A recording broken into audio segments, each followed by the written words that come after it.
Hello. Sorry, I don't know why my mic is so far. Hello, all our spooky friends, and welcome to another episode of Storytime with the Scariest Podcast. Woo! I'm Robin Grace, and this is Adam Diaz. Hello. And we're going to read some stories, I guess. We are. In fact, we're going to be reading your stories, so thank you so much for sending them to all the folks who have submitted them. And for those of you who haven't, there's multiple ways to do so. So, Robin, what do we call the stories we get sent, and how can folks send them to us? So, if you have any cool, it doesn't have to be cool necessarily, but paranormal, supernatural stories from you, your relatives, your friends, could be spiritual, could be hilariously, frighteningly coincidental, sleep paralysis. We've done a lot of sleep paralysis, yeah. So just send us your awesome stories. Yeah, we call them homegrown horrors. Did you mention that part? Oh, no. Yeah, we call them homegrown horrors. It's a fun little thing that we do. And you can email storytime@scarish.com. You can also go to the website, scarish.com, and click on Contact Us. We have a lot of stories tonight that were sent that way, so we're glad that way is convenient for you folks, and we appreciate you doing that. You can also tweet at us at ScarishPod, message us on Instagram at ScarishPodcast, or message us on Facebook, which is facebook.com/ScarishPodcast. But however you would like to do it, whatever's comfortable for you, please do so. And we just want to say thank you to all the folks that have decided to join us for the recording of this, because we do record these episodes live every Wednesday at 6:30 p.m. Pacific Standard Time, Yep. the West Coast time. Shout out to Valley Grills who resubscribed for the second month, and the message they put on there is, woo! And I won't scream it way too loud because I know that Robin really, really hates it. But still, thank you so much to all of you who have sent out stories to us, and we're going to start reading, I think, like right now. I'm going to go first. So right now. This first one is from Tatiana, and the subject is The Thing, which is a pretty solid movie with Kurt Russell. And is it about the movie? I don't think so. Okay. I don't know. I didn't read this yet. I'm just saying The Thing is a movie. And it starts out like this. Hi, Robin and Adam. Hello. Hello. I'm writing in to share a short, maybe not so scary story. So I grew up in Portland, Maine. I was thinking Portland, Oregon, but that is the opposite side of the country. Portland, Maine, and lived in the suburbs. I lived in a recently built home at the end of a street that sort of looked like it abruptly ended. In parentheses, my guess being the contractors had planned on further developing the land, but instead just pieced out. I think we've all seen places like that where it just seems like the construction crew was like, all right, we're done now, and just left it looking unfinished. Perhaps. We live in Vegas. There's definitely roads where people were like planning on connecting them, and they're just like, you know what, I'm good. Yeah, there's so many roads that just don't connect. Sometimes you'll be driving, and then all of a sudden you're on dirt, and it is just disturbing and very annoying. So yeah, I understand what you're talking about here. Growing up, living next to this undeveloped land meant that there were super tall trees that surrounded our house that often made my parents worried that a tree would topple onto the house and kill us during a storm, LOL. That is a legitimate worry, I think, but also kind of funny that you'd be worried about it. Anyways, my older sister and I would go into the woods. All right, I already don't like where this is going. You asked for it. Yeah. Whatever happens here. Would go into the woods when we were younger. It's just a joke. I'm not serious. Wow. I'm just saying. I'm not saying you deserve it, but that's what you get. That's what I'm saying. That line is from Tag. You guys should watch that movie. It's stupid, but it's funny. All right. My older sister and I would go into the woods when we were younger and explore. Basically, we had a forest all to ourselves. We would walk on decaying trees along the forest floor, and if you walked long enough, there was a small creek. That's pretty cool. Also, there was an old, small hunting hut/house thing that had fallen over from age that we would go to sometimes and scavenge around it. I found a radio one time, and it still worked. That's pretty cool. That is crazy. Okay. Oh my god, what if the radio's like haunted? Well, and you get like ghost calls from people that don't exist. What if it was ghost calls from people or like that were frequency? They were really nice, asking you to finish their incomplete business? There's a Robert Downey Jr. movie when he's really, really young before he like fell off for a little while. That's kind of good, where he has like imaginary friends. Wow, tangent. He has imaginary friends, 4 of them when he's a kid. He stops seeing them, and then he gets older, and then they find out like, oh, we were supposed to like have this kid help us finish our unfinished business. It's kind of cute. Anyways. The next sentence is, okay, but getting to the scary part of the story. So I was around 7 or 8, and my mom had just driven my sister and I home from school. The weather was nice, so I decided to sit on the porch on a swing and chill. I was out there alone for a few minutes when I suddenly felt like I was being watched. Absent-mindedly, I looked around. That's a really good word. Absent-mindedly, I looked around, not expecting to see anything, until I turned around and crouched in the woods, staring at me maybe 10 or so feet away at the edge of our property. Was in between some shrubs was a large black shape with red glowing eyes. It's the chupacabra. I stared in disbelief, not sure what to make of it. It's hard to distinguish what it can be. Or it's Bigfoot. Since every cryptid has red glowing eyes. I stared in disbelief, not sure what to make of it. At first, my child brain went through the few animals I knew lived in the woods. Bear? Deer? I had no clue. The longer I stared, the more apparent its lack of shape/definition became. The thing I saw was the darkest and most pure shade of black I've ever seen. So black that it seemed to consume the light around it. That's creepy. It stared back at me before, and in parentheses it says, okay, this is hard to explain. It then seemed just to back away into the woods in long strides, almost bounding away. It took the thing about 3 quote-unquote steps to get out of eyeshot. I have no idea how long the interaction was, but thinking back on it, it couldn't have been more than 2 minutes. I'm not sure what it was, but in that moment, I wasn't scared. I think the thing was just curious, and it didn't mean to get caught staring. That's kind of funny, where it's like a friend in the woods that just came to like see, and it's like, oh yeah, I'm huge and dark and have red eyes. I might scare something. Afterwards, I then went inside and told my family, and of course, they didn't believe me. LOL. I still consider this to be my only quote real paranormal experience, and still tell this story to this day. Hope this wasn't too long, and hope it's scary enough for the podcast. Tatiana. It's perfect. It's perfect. Like in every way, shape, and form. But I think they're all perfect. And it's really good, and I really appreciate the fact that you weren't like, this was definitely a monster, but you were convinced and sure that you saw something. Because I think that's like just the right frame of mind to be in. Like, I saw something. This is what I saw. It was creepy. I do find it paranormal, but like not sure what it could have been, but still, that's really, really effing good. And solid. If anyone hears that and they're like, oh man, I saw something when I was younger too, storytime@scareish.com. Write us that email right now. I have someone at work who just started listening to the podcast, and they asked me, because they'd only listened to a couple episodes. They're like, hey, how often do you get stuff about sleep paralysis? And I was like, oh, we get it a lot. And he's like, I have sleep paralysis like once a month. And I was like, oh man, you have to send me an email. Like, I need to read this on the show. Tell me all about your experiences. So it's really, really fun when you guys send the stuff in. So thank you for sending that. I appreciate it. What do you think it was? Do you think it was Chupacabra, or are you just going to go with something from like the main region? Mothman. Mothman's not bad. I kind of like that. With the whole, it being like misty type thing. Like, I don't know not what all it was. there. I just say Mothman because, tangent now, Fallout 4, I made a statue in Fallout 4 because there was like a whole Mothman event. It's pretty cool. And so I built this statue at my camp. And if you like interact with it, it like busts into like scatters. into like ghosty looking mobs, like black shadow stuff, and then it comes back together and is like Mothman. So when I heard like black with red eyes and kind of shadowy, no dark, tangible form, Mothman. Right on. We'll go with that. So we're gonna say it was the Mothman. You're welcome. We figured out your paranormal experience for you. So fun stuff. Let's look over into our stream chat for our first stream break of the show. Thank you so much to all of you who are joining us. There's quite a bit of chatter over in YouTube, and Not I'm pretty so much sure on Twitch. Pretty sure it's Karen's fault, and not in a bad way though. I'm gonna scroll to the top and see what you all had to say. It's kind of funny because Jay says hello, and then 3 seconds later, Karen said first, and then 6 seconds later she goes dang, because she realized that Jace made it in first. So shout out to Jace, you are first yet again.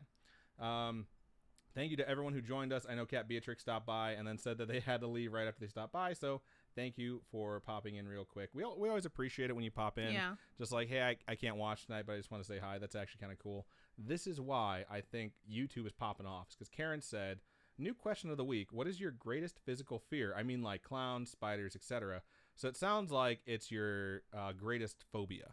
And sometimes phobias aren't even physical. They're from something like that is like kind of in your head. Kind of like claustrophobia, where it's like you're scared of small places, but it's not a specific like entity that's creeping you out. Shout out to M Meadows89. I love you so much. Who just subscribed for the 8th month. And the message is, woo! Because there's a lot of W's and a lot of O's, and so they're all capitalized. It's a small room. That's why we're recording it. Okay. Well. So what's your greatest physical fear, Robin? My greatest physical fear? You have no phobias whatsoever? You're not afraid of anything? I'm afraid of bugs. I hate bugs. You do freak out anytime a bug is nearby. You used to be afraid of the dark, but I feel like that's kind of gone away. That's not physical, though. I feel like well, a physical creature. What's your biggest thing. phobia fear? I guess, yeah, we'll just go with physical then. Mine's probably spiders then. Like, spiders really do unnerve me, like, all shapes and sizes. I truly just get creeped out by spiders. I fear getting bugs in my ears. Having a spider live in my ear. That freaks me out. And I think that's a healthy fear to have. Kat said, before I leave for more paper and studying, will they keep on creeping on mugs return, or are those gone forever? I think those ones, because we put up mugs on the Streamlabs store, I think those ones had like a limited run. But I think we can get them back on there. Like we're testing out some different functionality on the store, and I think we were testing out like limited time, and I think that's why they came off. But I think we can put those back up there, don't you? I don't think they're gone. They're not in the Streamlabs store, but if you go to the Teespring store, I think they're still on there. Right on. So maybe. I think Kat Beatrix is already gone, so we'll have to hit her up on social media and let her know. I'll keep on reading some of these responses over here. Keep on reading on? Yeah, I'll keep on reading on. Anna's here. Says, hey, y'all, I'm here. Just really tired. Thank you for joining us. If you fall asleep, no big deal. We'll be here to watch out for you. Kat says, does an intense disgust of cockroaches count as fear? Yeah, I think it does. I think that's the perfect example, in fact. Karen said, mine is the fear of really, really small spiders and a whole lot of them, too. Like, there's those videos of, like, sacks of spiders just hatching on the internet, and I can never make it to the end of them. It's just too much for me to see. As soon as it hatches, I'm just like, I'm gone, I'm out, thanks. Kat says, I actually like spiders. Mostly jumping spiders. They look like cats when they're stalking their prey. You're just triggering me all over right now. That sounds so bad. Anna says, Shel Silverstein, Where the Sidewalk Ends. That's funny. Oh, man. I haven't heard about Where the Sidewalk Ends in a long time. Karen says, you know those little white fuzzy pods and spider webs? Well, those are egg sacs. I'm always afraid those hatching and millions upon millions of spiders. Just set it on fire. The size of a grain of rice spilling out. Yeah, seriously. Like, I saw Arachnophobia was up on HBO's HBO Go or whatever they call their streaming service. And I was like, I really like this movie. I really like this cast. I cannot watch it because I will have nightmares. And I'm a 34-year-old grown-ass man. I love that when you say that you're like a grown-up, you always say grown-ass man. Yes, I do. Looks like Kat had to leave before we were able to get to the stream chat. Minnie Maria over there says, I hate all insects, small and big. The only exception is ants. I can't sleep in a room if I've spotted an insect. I either need to get someone else to take it out, or if I'm feeling brave that day, I'll get a broom and sweep it out in a dustpan and take it out. I'm extremely scared of them, but I try to avoid killing them whenever possible because, creepy or not, they still have a right to live. That's really nice. I think that about every creature except spiders, and when I start hunting a spider, my intention is to just get it out of the house, and as soon as it moves, I'm like, die! Because I'm just convinced that it's going to kill me. Yeah, I don't save bugs. I just kill them. I mean, I know a spider's not a bug, but same. You have a strand of hair just going like, shh. Oh, yeah. Yeah, my hair's a mess today. I had my last finals today. Popped right back in your face. So it's not going to get fixed. I look like crap today. You look great. Don't even do that. I had my finals today, and it was super stressful. I was up till 2 o'clock yesterday trying to study, and then I get to class, and my first exam, the other kids were like, oh, it's not comprehensive. I was like, what? That's so stupid. I studied everything. I was just that like, needs to be oh, up man. front. Your students need to know. I do not like it when teachers or professors do not make that, because like you are paying them a lot of money. And then my second exam, I had no idea what I was doing. So set me on fire. We'll see how it goes. It'll be okay. It'll be okay. Everyone cross your fingers and put up your hands for a spirit bomb for Robin's grades. Everything's going to be okay. Chessy Cat says, I'm afraid of clowns. Valley Girl says roaches. I hate roaches. I'm afraid of clowns, but I'm not afraid going to run away. I'm afraid, like, if that dude gets near me, I'm going to punch him in the face, because I just, like, it's a person, so I will hit a person and then feel bad if it turns out to be a really nice person that's just trying to entertain children. Joanna G says snakes. I like snakes. I want to pet one. But I understand. I want to hold one and like play with it. It feels wet, but it's not. It's kind of weird. I totally understand people's fear of snakes. Do your fingers ever get stuck in its scales? If you go the wrong way, they'll like get like caught up on it. But like, I've never like purposely gone the wrong way petting a snake, because I'm like, I don't want to get fucking bit. Yeah. I'm wary, but I'm not that afraid of snakes. I totally understand that though. Queen Caffeine says, I'm afraid of people who stare but don't blink. That's creepy too, because you know they're an alien. You know that scene in that one Mummy movie? It's the first one. I know what you're going to talk about. Spoiler alert, where that guy is in the tomb and he is trapped when all of a sudden a million beetles come crawling from the ceiling and the walls and eat him. Yep. It's the first one. And then Anna says, that movie is 10 plus years old. No worries. I hate that scene too. I love every part of that movie. That seriously, I've watched maybe at least a couple hundred times, because it's just such a good movie to put on. I really like the first Mummy too. Yeah. We bond on that. And then Minnie Maria says, what? How? Jumping spiders are the worst. As if walking spiders weren't bad already. Yeah. If you like spiders, then I understand being like, oh, it jumps. But if you don't like spiders. But it jumps like far. It doesn't just like hop When I was younger, I saw like a little tiny black spider walking on the wall, and then there was a big brown wolf spider that was on the wall too, and they were going near each other. And in my head, I'm like, they're both spiders. They're probably friends. And that little black spider walked and jumped, but it didn't jump like up or down. It jumped across, landed on the brown spider, and fucking killed it and wrapped it in its web. And it was just the most horrifying thing. Like when it happened, I was like, "Oh!" Is that what caused you to have just a fear of spiders? This is legit true. What caused me to have a fear of spiders is me and my brother were playing. We were fighting, and like he had me pinned down on the ground, and I was right next to our basement door, so my head was right next to like that little space below. I don't like where this is going. And I looked over, and I saw like the front 4 legs of a spider come under the door and pull itself out and under, and then it started crawling, and it was right next to my face. And I froze because I couldn't move because Vince had me. And Vince saw it, and he was just like, "Ugh." And I just started screaming. And I just, like, ever since then, I've had arachnophobia. So, yeah, that's where it came from. I witnessed a friend get arachnophobia because he turned around and a giant banana spider was coming down right in front of his face. And he just lost it and ran out. And literally after that, for years, he was like, "You remember when that shit happened? Like, I can't even think about spiders anymore."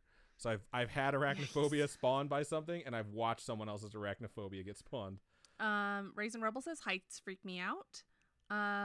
Beast Nerd says, have we named the doll yet? We haven't. We have a whole bunch of names, and we were going to do like a March Madness but now it's May, so it's gonna be May. It is May. Yeah. Things got a little bit busy, so now that semester's over, now that job is settling down, because I have one. Very excited that the semester's over, so that means I don't have to worry about homework or labs or reports, and I can draw, and we can actually finish recording the stupid movie podcast.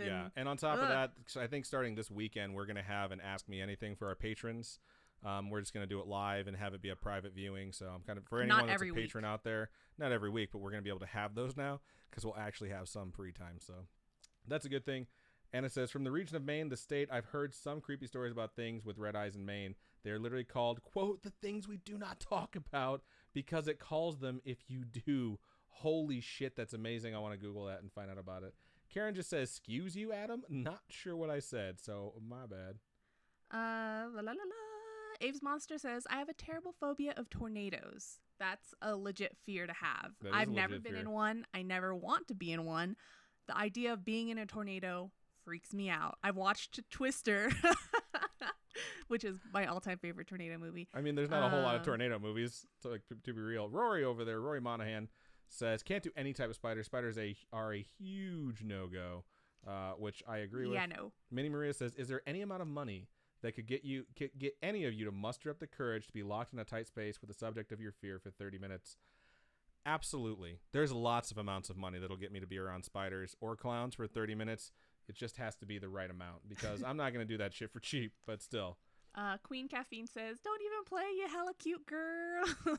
That's funny. You're so nice. Michelle Boone says, hello, spooky friends. I've been trying to make a live stream for months, and I'm so glad I can finally be here. Michelle, thank you so much for joining us, and thank you so much for trying for months. I understand it when you're too busy to do something, because there's a lot of shit we try to do that we don't always make it. So let's see. Valley Girl says, I've been bitten by a copperhead once. I still love snakes. Are those poisonous? Copperheads are very poisonous. That's freaking frightening. Have you guys seen the video where the guy has just like a cup of blood, and then he puts the venom, like snake venom in it, and it just coagulates like that? Yeah, and he just slides it out in one giant chunk like Jello. Yeah, dude, that's scary stuff. The last thing I have over on YouTube is from Blanca Bella, and Blanca Bella says, I have big eyes, and my daughter tells me she gets creeped out when I zone out. That is hilarious, and I love that your daughter tells you that. It's so good. Karen said, you said the clouded chat was all my fault, Adam. It is your fault, Karen, but in a good way. So thank you for that. I appreciate Mothboy Real Estate says, yo, that's so metal. Spiders killing another spider. That is metal as fuck, bro.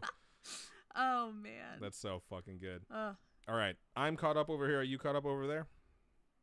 No. So Joanna G says, once I was at a pet store, and it seemed like... That's Joanna Gaines, by the way. Shout out to Joanna Gaines. We really like your show. Anyway. Just kidding. I don't know if you're Joanna Gaines. Oh, my F. Once I was at a pet store, and it seems the snake was just mad, and once I got in front of the glass, it jumped right at me. Wow. Maybe it was hungry, because a lot of times they don't get fed when they're in those stores. Ralph has joined us in YouTube. What up, Ralph? Chesty Cat says, I know a lot of people that are afraid of birds. We were at the baseball game this past weekend, and there was a family behind us, and their daughter, at one point in the game, It was so funny. freaked out. A pigeon flew down right next to her head. Like, you could hear the wings flapping, and she lost it. She, like, kicked something that was in front of her as a water bottle and exploded. And her younger brother was like, I think it dropped a water bottle. And it's like, no. That was your sister's tantrum. And she was like 18, 19. She was almost adult age, I'd say. So it wasn't like she was a little child or anything. Yeah.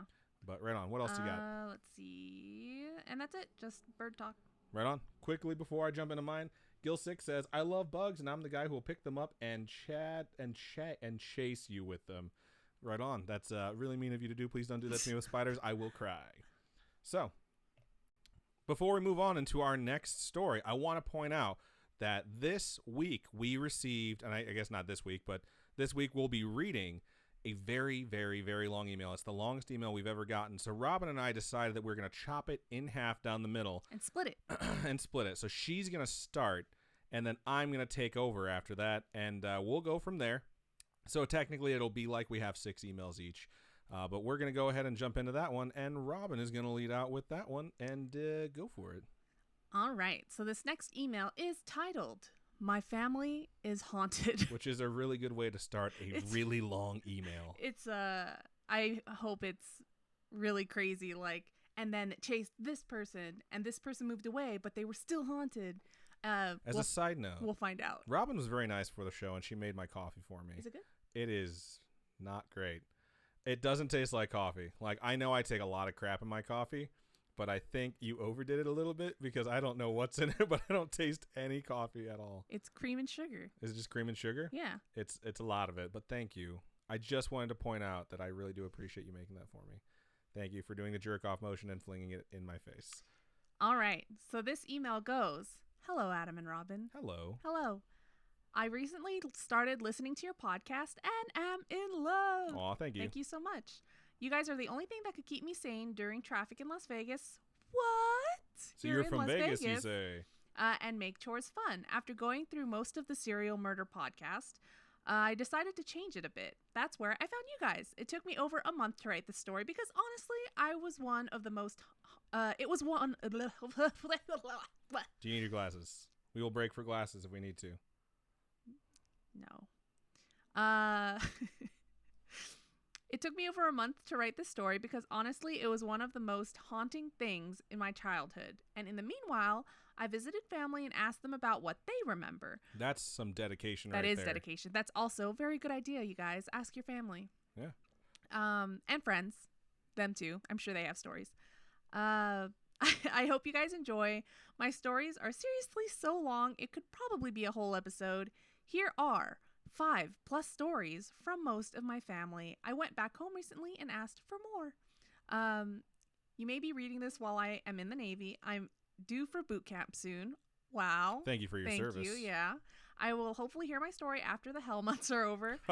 I am super excited on what you think. Adam, pendejo does indeed mean stupid. It means asshole where I'm from. Just saying. It also does mean stupid with certain dialects. I would like to point out, my brother joined the National Guard. While he was in boot camp, he was allowed like 1 phone call home a week. And he used to call home, ask for me specifically. We would talk a bunch. And then he would ask me to play some of his favorite music for him over the phone because he wasn't allowed to have like an MP3 player. You just triggered that memory for me. So thank you very much for that because it's a very good memory.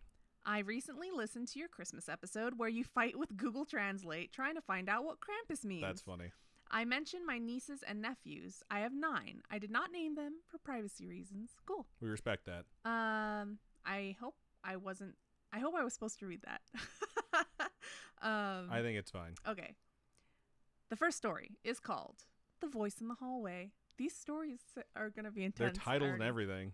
So this story takes place around the age of 12, around the age where I still loved Scooby-Doo and was a complete dork.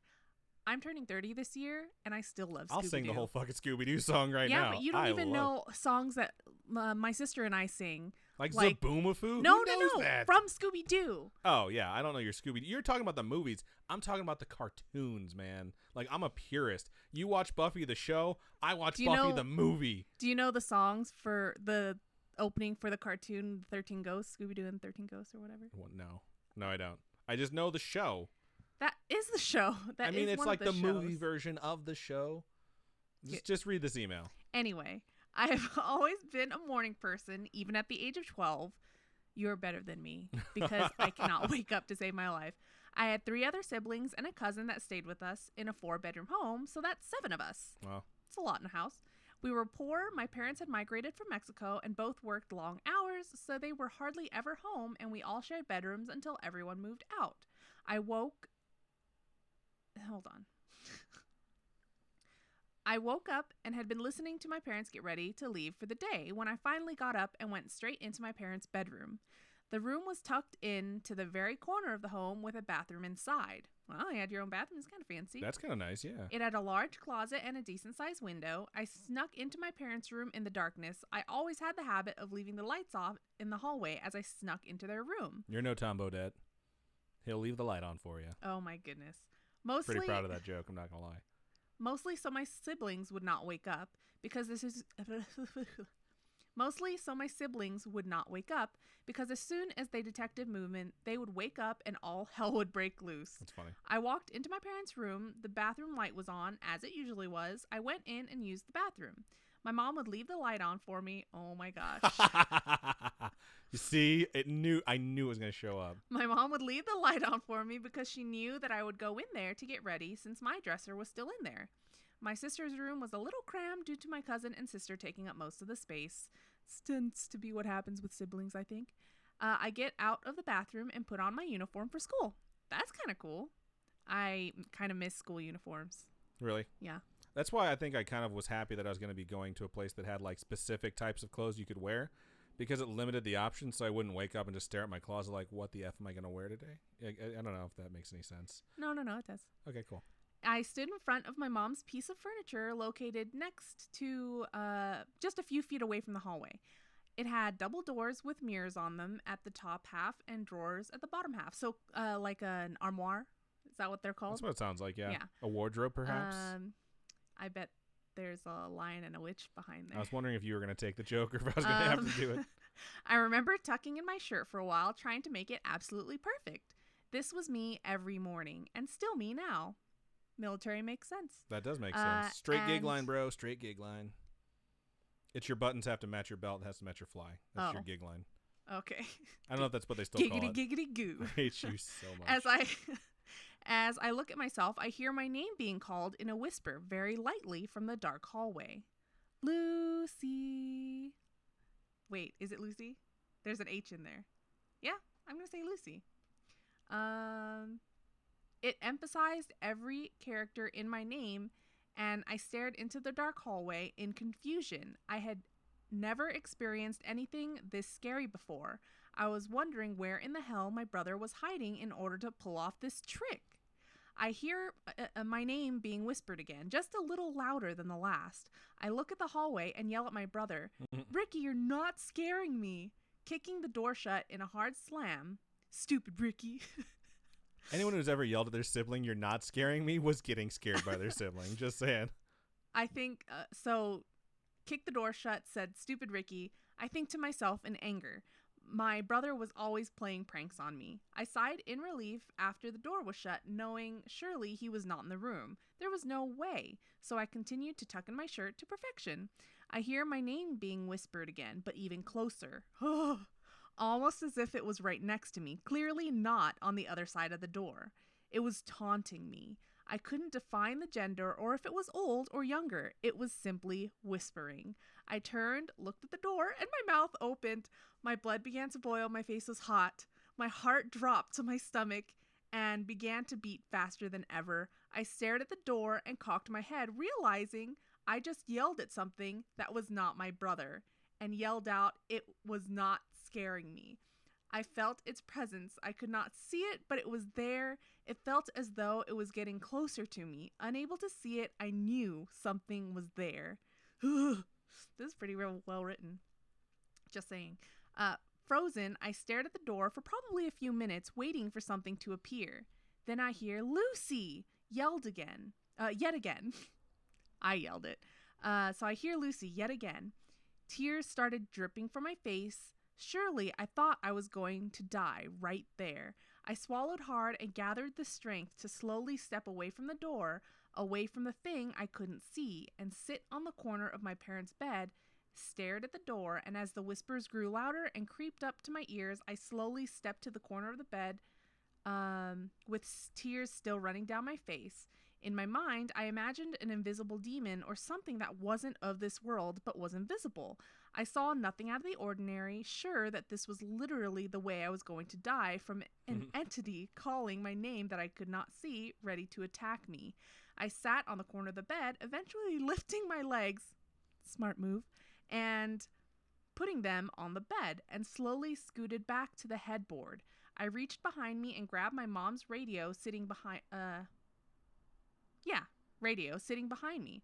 I put the volume up and turned the radio on, and nothing, not even static, came out of the damn thing, only silence. I stared into the empty room when I looked at the bathroom, which had the door cracked open and the light was off. When I realized there was heavy breathing coming from somewhere, this was when I realized I was stuck in the room and about to be possessed. What?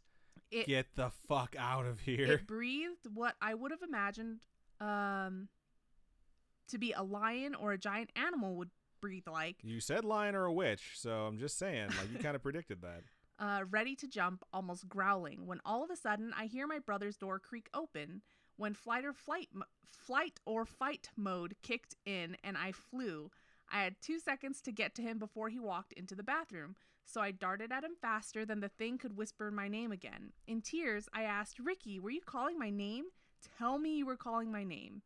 Squeezing his shirt, he looked at me with his sleepy eyes and said, "What? No, get away from me." Disgusted, I was touching him. I think it's funny that Ricky was the one that might have been screaming, "Lucy." And someone over in the YouTube chat said, it was Anna, said, "Lucy, I'm home." Oh my God. Which is kind of funny.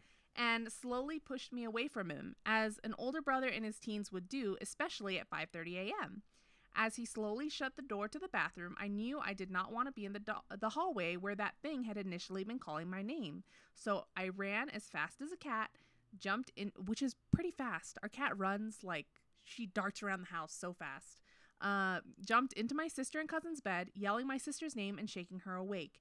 "Daisy, wake up. Something was calling my name. Something was calling me." My cousin and sister looked at me as like they had seen a ghost, but told me I was hearing things and that I had imagined it all. My tongue is all tied. Like an older sister would say to her sibling. It was probably the first time she had hugged me in ages.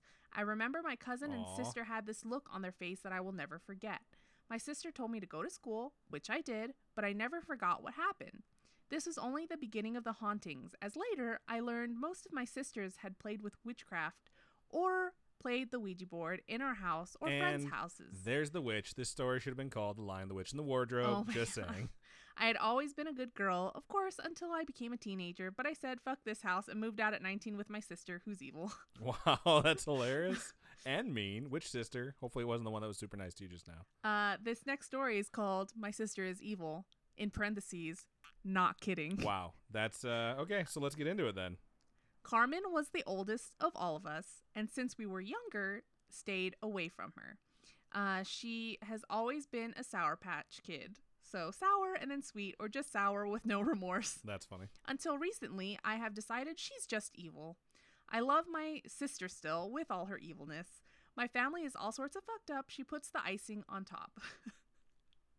She has always been someone to look up to, besides the fact she's a mean person.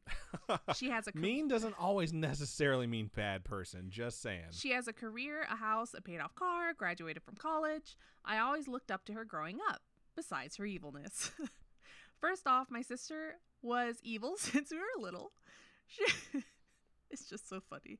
She would sit on my sisters and fart on them when she was gassy. This was just the beginning. When she was in high school or early college, something changed and she began to become a chicken. I remember listening to my sisters say she was playing a game with a little girl that her friends had showed her, and she didn't believe it was real. I tried to Google this game, but I almost shit bricks just looking up scary games with ghost girls. There are plenty to choose from. Yeah. We've covered some of them. I love researching paranormal games because they're just so crazy where you're just like, why would you ever do this? And I'm such a rules guy that whenever I hear the rules of the paranormal games and they're incomplete, I'm like, whoa, I have so many questions that I need answered. I'm not participating in this unless I know. It involved her summoning a little girl, and the little girl would do something for her. But my sister would have to put flowers on her grave within a week or something. She summoned the ghost girl and asked her to do something, when the little girl complied. My sister was so afraid that she refused to put flowers on the little girl's grave, thinking it was just an evil game. If you're playing a game and you're summoning someone, why would you do that, man? No, you gotta, if you know it happened and she did that thing you wanted her to do, then you go and you do it because you know you have to. You know what I mean? You pay the price. You don't summon someone. I mean, if the person was alive, you wouldn't have them come over under the promise that if they did something, you do something. And then when they did it, be like, never mind, I was just kidding. Like, that person would obviously be upset. And if they're dead and a spirit, it's just opening up so many bad doors. After a week or so had passed, the little girl began to become evil. It at one point lifted my sister's bed from the floor while she was on it.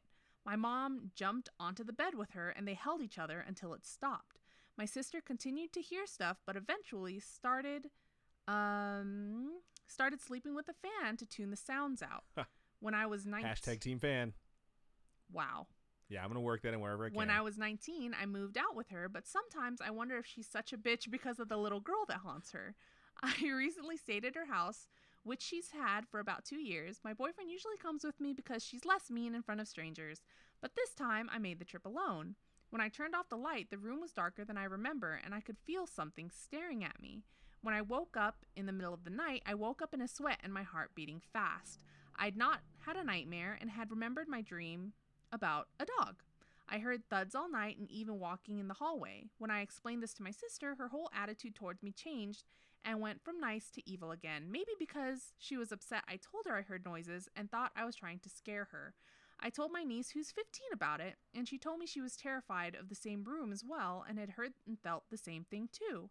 I think it's still the little girl who she summoned and never put to rest. That's crazy. That's super crazy. Like, why would you not put them to rest if you summon them? Like, don't bring something forth unless you're going to follow through. I'm looking over at YouTube chat. This is going to make the episode. Just saying. Anna said, rule number 1 of dealing with summonings, don't summon things. Rule number 2, don't break a promise. I think those are pretty good rules. I'm just saying. So, yeah.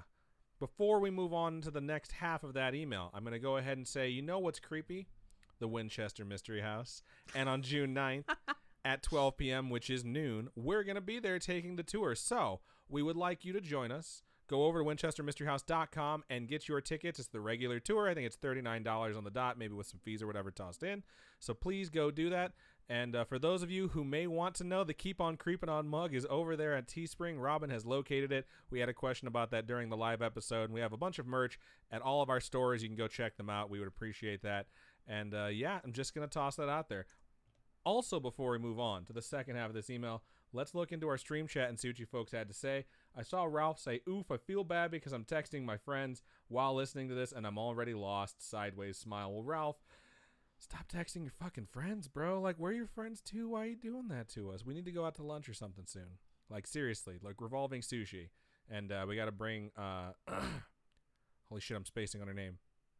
Bernadette. I was trying to think of her handle, though. I know who Bernadette is. Miss Deezy. Miss Deezy. Thank you. We got to bring Miss Deezy. Well, whatever. That just was a nightmare. So, fun stuff. Are you going to look over into your chat? I am in my chat.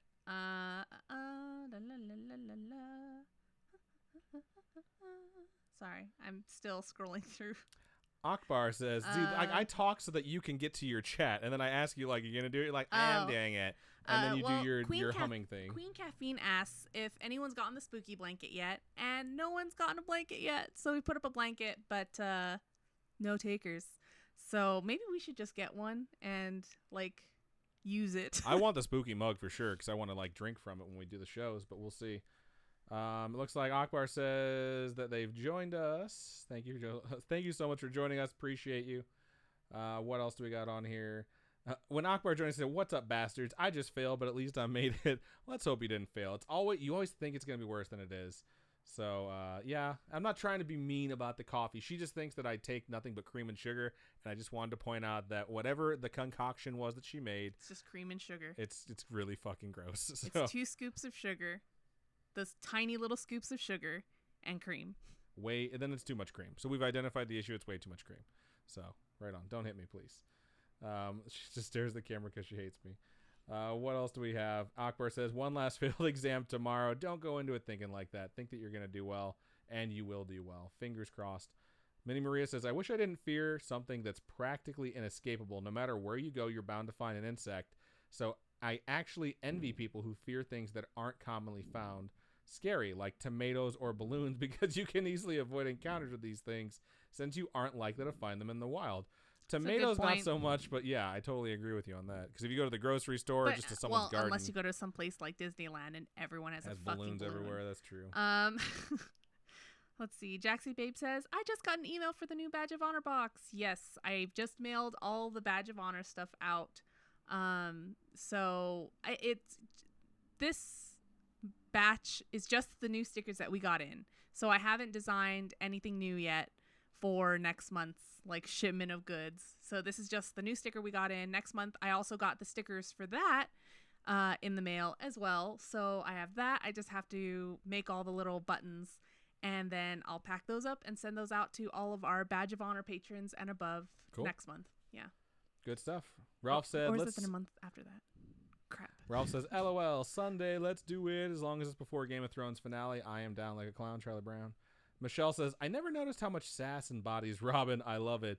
Yeah, she's a giant sasshole, so you're just going to see that. I'm a giant sasshole? The more you watch the live show, the more you will see it, because especially in between stories. I got to make something that says that. Sasshole. I'm a giant sasshole. You can have it. That's all for you. And Minnie Maria says, I never understood paranormal games. The risk of failure is always too high, and there really isn't anything to gain. I'll gladly watch someone else get cursed, though. I 100% agree. I would like to be there to enforce the rules, but I would not like to participate unless there's like some big thing to be gained. And Ralph says, but the curiosity would kill me. I must try. That's why we hang out with Ralph, because he does the crazy shit, and we just want the story from it. So I think that's a pretty good union. What's up? You're talking? Oh my god. Yeah, your computer just turned itself on. What? It restarted, it updated, it turned on, and now whatever you were watching is active. Okay, so hold on. Let me go turn it off. Go turn that off, and it's creeping me out. If your glasses are over there, if you could do that too, that'd be great. I'd like to point out that when her computer restarted, our lights flickered. You totally just hit the camera. Our lights flickered, which was pretty creepy, and now it's like talking on its own. So we've had a lot of weird shit happen to us this last week. Seriously, it's been a lot. So hopefully our paranormal activity will calm down a little bit. That whole thing reset. It ran through updates and it opened back up the program and hit play while the computer was locked. That's annoying a little bit. So, all right. I'm caught up on my stream chat. Anna says ghosts. I think it's just technology or hackers. Someone hacked our mainframe. I'm looking at you, whatever those guys' names are that are hackers. Anonymous, that's who it is. Ralph says demons. I'm glad that we narrowed it down really quickly. Hackers, anonymous, ghosts, or demons. So no matter what happens, we're screwed. What do you got over there, Queen Robin? Caffeine says, I really want the blanket because I have an obsession with blankets, but I'm in between jobs, so I can't. I want to live vicariously through someone who has it. Aw. We have too many blankets. We have a lot of blankets. Not like scariest blankets, but we just have this problem with buying throw blankets. We have a problem with buying throw blankets, and we have a really big problem with buying coffee mugs. Like, it's really, really bad. Michelle says, what if those mean reviews cursed you? I honestly am pretty sure some of those mean reviews, because we got two, I'm almost 100% positive that one of them was a troll account that was created, because it was created that day, to leave 2 bad reviews on 2 separate accounts. And then the other one was just a guy being an asshole, which is all it comes down to. But thank you so much to the folks that came out and supported us. If you're watching right now from a computer and you have iTunes and you haven't dropped us a rating or review, please go do that. We'd really appreciate it. Right on. What do you got? Anything else, Robin? Just scrolling through. Nope, you go. Cool. So now I will move on into the second half of this email. And you read story 1 and story 2. Am I correct in that statement, Robin? Yes, sirree boob. All right. So I'm going to scroll down to story 3. We're going to see what it's titled, and then I'm just going to keep on going. And number 3 is The Woman in the Window and My Brother. And it starts out like this. Before I was staying in my sister's room with my cousin, my brother shared the room with them. We had a family friend named Joanna, Johanna. So I'm pretty sure I said it right. Quickly, Zwazzles has redeemed Ask a Question, which you can do if you watch us live on the air, and we will read the questions while we're going through these things. It's a serious question. If you, Adam, and Robin discovered you legit had an active ghost, would you try to get rid of it? If it's everything that's happened so far that's not really ghosty, I'd be like, whatevs. Honestly, yeah, I think it comes down to the activity. If it was like tormented and wanting to cross over, I think I would like want to help it do that. But if it was just like yo, I live here, I make your lights flicker every now and then because I'm really bored, I would just be like all about cohabitation. But if it was something that was like vicious or disturbing or dangerous, then I'd probably want to get rid of it. So there you go. There's your answer. I'm going to get back to this email. We had a family friend named Joanna that everyone loved, but also dreaded being around. That's kind of funny because that's not two things that you think would go hand in hand. My brother would wake up to someone knocking in her shape. There would be someone in the window holding our cat and petting it, waiting for my sister to come out. When my brother would wake my sister, she would look out the window and see no one. At one point, this happened so many times that once we did call the cops, but no evidence of a break-in in the yard was found. My brother saw the most fucked up shit. Once he was laying on my parents' bed when he watched the face of something come out of the wall and then go back to normal. Yeah, no. He once heard his name being called out after trying to spy on what my parents were talking about, which he was doing with a friend. His friend rolled into a ball and pulled the blanket over himself, and my brother listened to his name being called in confusion. Maybe it was the same thing that called my name. I definitely think those two threads are connected. Once we were sitting and watching TV in the living room, we hated each other enough to sit on separate couches. Mine faced the TV and the wall. His was closer to the kitchen where you can see the sliding doors and the TV. He said to me, "Lucy, don't move. There is something staring at us through the kitchen doors." As always, I thought he was trying to scare me, but to this day, he said the story was true. When I moved to check it out, he said it ran away. It looked really strange and was tall and had very long arms and strange hands, according to my brother. It's Slender Man. It sounds something like that. I still think my brother is full of shit on this one. Maybe it was the demon that possessed him because he was eventually sent to prison for a crime I won't speak of for almost 20 years. Holy shit. My other evil sister is the number 4 story.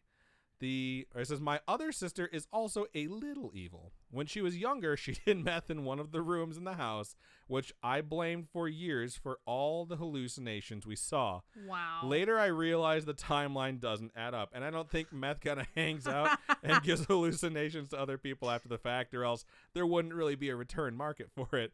She did recover and is now a little less mean, kind of. But the hauntings started before she was using, so did she also get possessed? Who knows? Anyways, my sister did play with the Ouija board when she was a teenager or early 20s. Her story reminded me never to play the Ouija board. That's probably a good thing. Yeah. She told me about a time when she played with some friends and nothing too crazy happened while playing, but when she was going home, she felt something follow her and her friend. Her friend eventually parted ways. When she was close to her house, she turned around. She saw a man in a black shadow following her. It followed her all the way home. It wasn't a man, but a shadow man. I never bothered to ask more questions.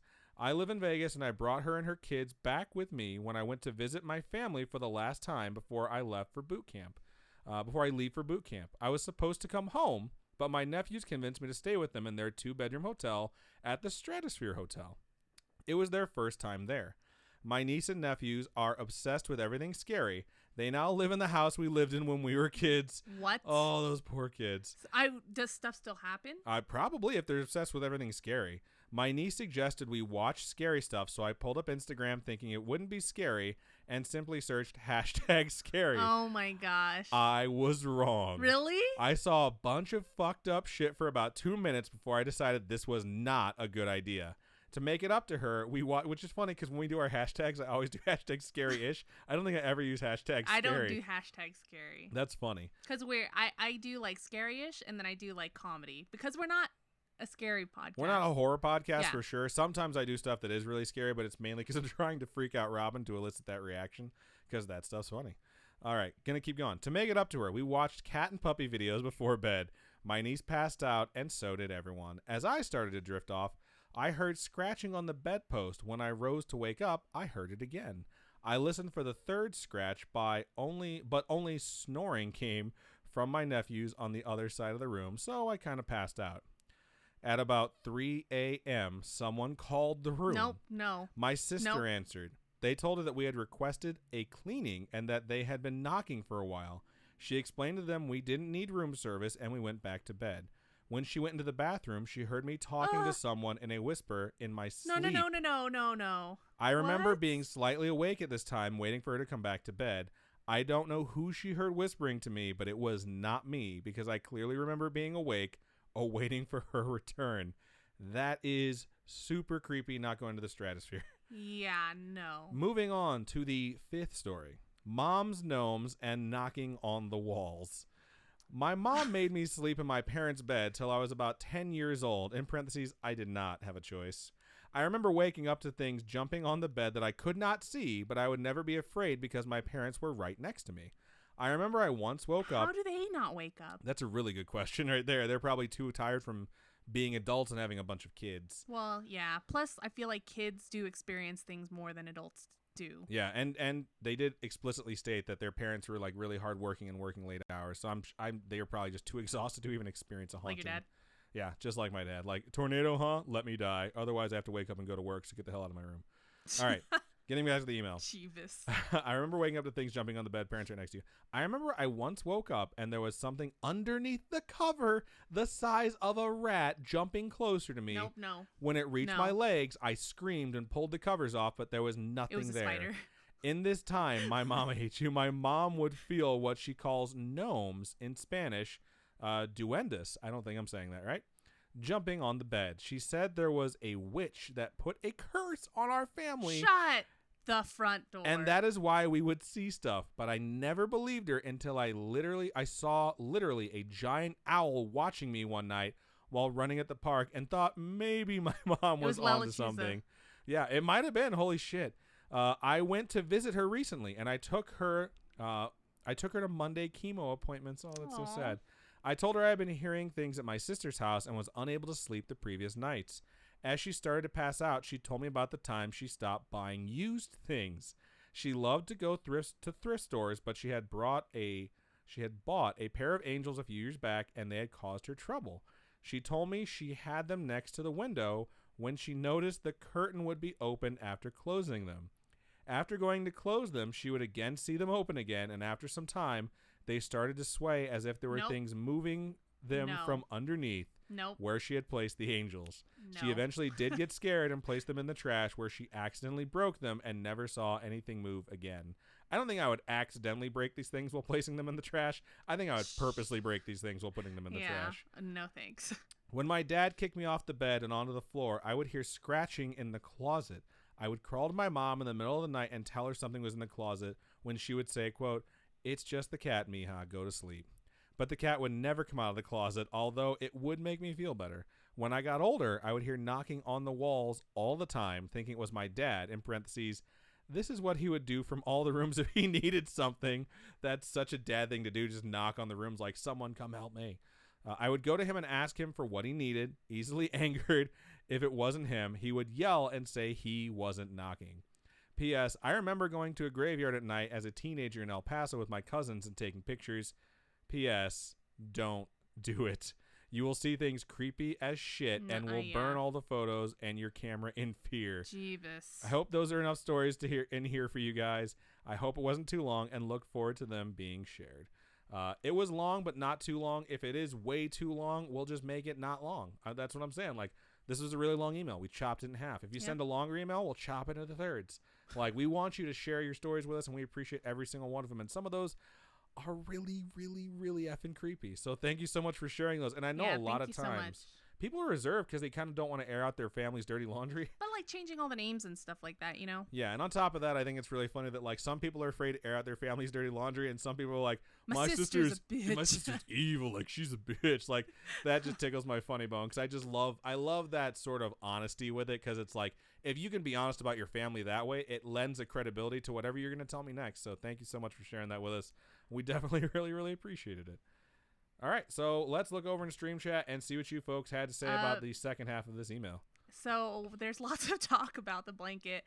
I posted a link in Twitch to our Teespring store, and Meadows is like, wait, blanket? I want a blanket and a shirt. I need to buy it. You should go. The link's in there. Just scroll up. It's right there. Click on it. Go buy a blanket. Thank you so much, Valley Girls, for buying one of the blankets. What? Valley Girls bought one of the blankets? Yes. Thank you so much. Yeah, thank you so much. We hope they are good quality because we haven't got one ourselves yet. We should. And we probably will in the near future when we have money. But we hope it's nice. Please post pictures. Tag us. Definitely post the pictures. We'll share you on our Instagram and our social medias as well. Let's see. If you're okay with that. If you're not, then post a picture and just say, like, don't share. Hello, Albrain. Thank you for joining us. What up, Albrain? Minnie Maria said to Ralph in regards to the fact that the curiosity gets the better of him and he would do those games.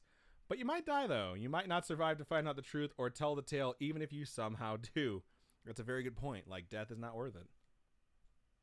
Anna says, the ghosts in my house are that chill type, Adam. In parentheses, already sent one email. Am sending more in the future. I believe I do remember you sending that, so thank you. Ralph says, not going to lie, I'd still do it. I'm kind of crazy like that. Like, I wouldn't do anything that would hurt others, but to find out definitively that there is something else out there is enough. So, yeah, I think I understand Ralph from that, but I always want to be the observer for that because I would like to just, put your story out there, Ralph. I don't want to, be the one that dies. Is it weird I want one of these shirts? I'm like looking at our own product like, man, I want that. You should be looking at your Twitch stream chat right now. Zwazzle says, of all the topics you guys have covered, the only one that kind of messed me up was the Bell Witch. Not sure why, but that one kept me on edge for a good day or two. It's a really good story, too. There's a lot about the Bell Witch. Raisin Rebel says, duendes are the only paranormal thing that truly scare me. The little creatures with the capacity for evil? Nope. Those are called children. The Snark says, girl needs a protection charm or something. Ralph says to Anna, have they read any of your stories online? And Anna says, not yet, but I'm hopeful. Have we not? We're caught up to March. So if we haven't yet, hopefully we'll get to them soon. I'm going to have to check this and see how far out they are. Yep. Minnie Maria says to Ralph, if you decide to go through with your paranormal game experiment, please make a YouTube channel. I'd gladly watch. Yeah, same here. Yeah, I'd be scared, though. I'd be like, Ralph, I know we're friends, but... don't do it.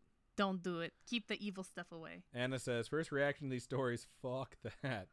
Ralph says, Adam, I worked at the Stratosphere in my first week. My boss took me to the top of the Strat Tower and showed me where a tourist had flown in a few weeks before and specifically went all the way up and jumped off.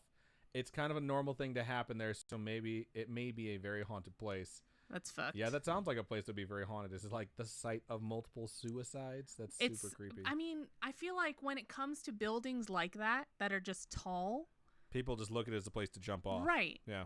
I mean, when you build something tall, it's just asking for it, right? Wow. It's messed up, bro. It shouldn't have been built that way if it didn't want that to happen. Okay. Sometimes. It's better. All right. So this next email is titled, I almost sharded my pants. That's a really good title. Hi, Robert and Aaron. JK, Robert and Adam. Oh, thank you. Hello. Hello. I was like, oh, we're back on those where we have the wrong names read. Awesome. I've been listening since episode 1. Woot woot. Your jokes, movie references, and chemistry on the pod are top notch, I'd say. I'm the one who's more active on the Instagram since I don't have Twitter or Facebook. Right on. At the Sarah G MOZ. Gmos. I want to start a podcast with me and my siblings, but we're not sure of our theme. I mean, look at Mabimbam or whatever, right? I mean, their theme is pretty specific. Oh, is it? Yeah, they read Yahoo Answers and other like places where people ask stupid questions and then they give them advice. That's their entire podcast. Yeah, because people ask some really stupid shit, and it's just like it's a never-ending supply of stupidity to make fun of, and it's so funny. Well, there's an idea. There you go. I've always wanted to send in my stories, but never got around to it until Adam insisted to just do it. Insert Shia LaBeouf meme here. Just do it. I've never seen that video. Yeah, he's in front of a green screen so that you can like Photoshop him into a bunch of different stuff. Did he do it on purpose? I'm sure he did it on purpose, yeah, but it's pretty funny. Anyway, I'm 28 years old, the eldest of 5 siblings, and live in LA. Here's my story of the time I thought I was going to die of fright at work. I work in Pasadena for an orthopedic office, sports injuries, old people aches, broken bones, back problems, etc. Our department is located by the metro station, and our department is specifically located away from the main building, off in a side suite. They located us off to a side suite because there was no room for us in the main building. Rude. I mean, that'll happen before you rent out a brand new full building. Like sometimes you get put in like a temporary spot. So I know a lot of people it's happened to. I've never had it happen to me. So well, it says they'd rather use the main building room for more patient rooms. More patients, more money. Mo money, mo problems. I hate you. I knew you were going to go there. That's in the email. Is it? Oh yes. my God. You predicted Robin humor. You're welcome. Anywho, I have always had the early shift, 6 a.m. to 2:30, so every morning is really dark. There are only 4 people in this suite, and they don't clock in until 8 a.m., so I'm all alone. I've never had any paranormal experiences, but I like to hear stories and make my own assumptions. Once you walk into my suite, there are only 5 cubicle stations. The cubicle walls are high, around 4.5 feet. All right. Once you're in your station, it's pretty difficult to see who's walking towards you or who walks in. You can only tell by the sound of footsteps or the sound of the door opening. You would have to stand or walk out of your station to see anything. There was only one door and big windows that didn't open. That's frightening. Mm-hmm. My fingers scrolled down too far. I loved sitting. Isn't your thing a touchscreen? Yeah, but my fingers on my pad scrolled too far. I loved sitting in that side suite because you had your own cubicle. You were secluded from the main building, so if any management walked in, you'd need a key or to knock to get in. No one from the main building bothered you because they were too lazy to walk over. That's hilarious. That is hilarious. It's kind of like me at work because there's like one half of the building that has management and one half that has the rest of us. And I get to sit in my own cube, and the walls are like 8 feet tall. So no one sees what you're doing in your cube. Not only does no one see, but no one knows if you're in your cube at all. So yeah, that's a problem too. Let's see. It works out since I dislike human interaction. JK, but not really. Someone after my own heart. I was gonna say, yeah, I empathize with that. If I could, I'd put a curtain on my opening of my cube because no people. I took a DISC assessment today. I don't know if anyone out there is taking it for your work. Is that where you find out if you're like introvert, extrovert, kind all of that stuff? But it's like there's like 4 specific like categories, like DISC, like I forget what they're like specifically called. DISC is different than the one I'm used to, where it's like IEFJ or what IEPJ. Yeah, but like with this thing, and you can do them for free. Like you can go to like TonyRobbins.com/DISC. I don't know why I mock that. It's just where you go, because they don't sponsor us, and I'm giving them like credit. But anyways, took this at work, and my results came back, and it was the first time I've taken one where it's like, here's what you are when you're being watched or you're at work. Here's what you really are. What? And like everyone That's in the meeting cool. was like almost the exact opposite of how they were at work. And I thought it was so funny. And like my results were basically like, I'm very analytical. I'm very soft spoken. And then it's like when you're not at work, it's like you're very outgoing. Like, it's like, yeah, dude, like I'm on a podcast.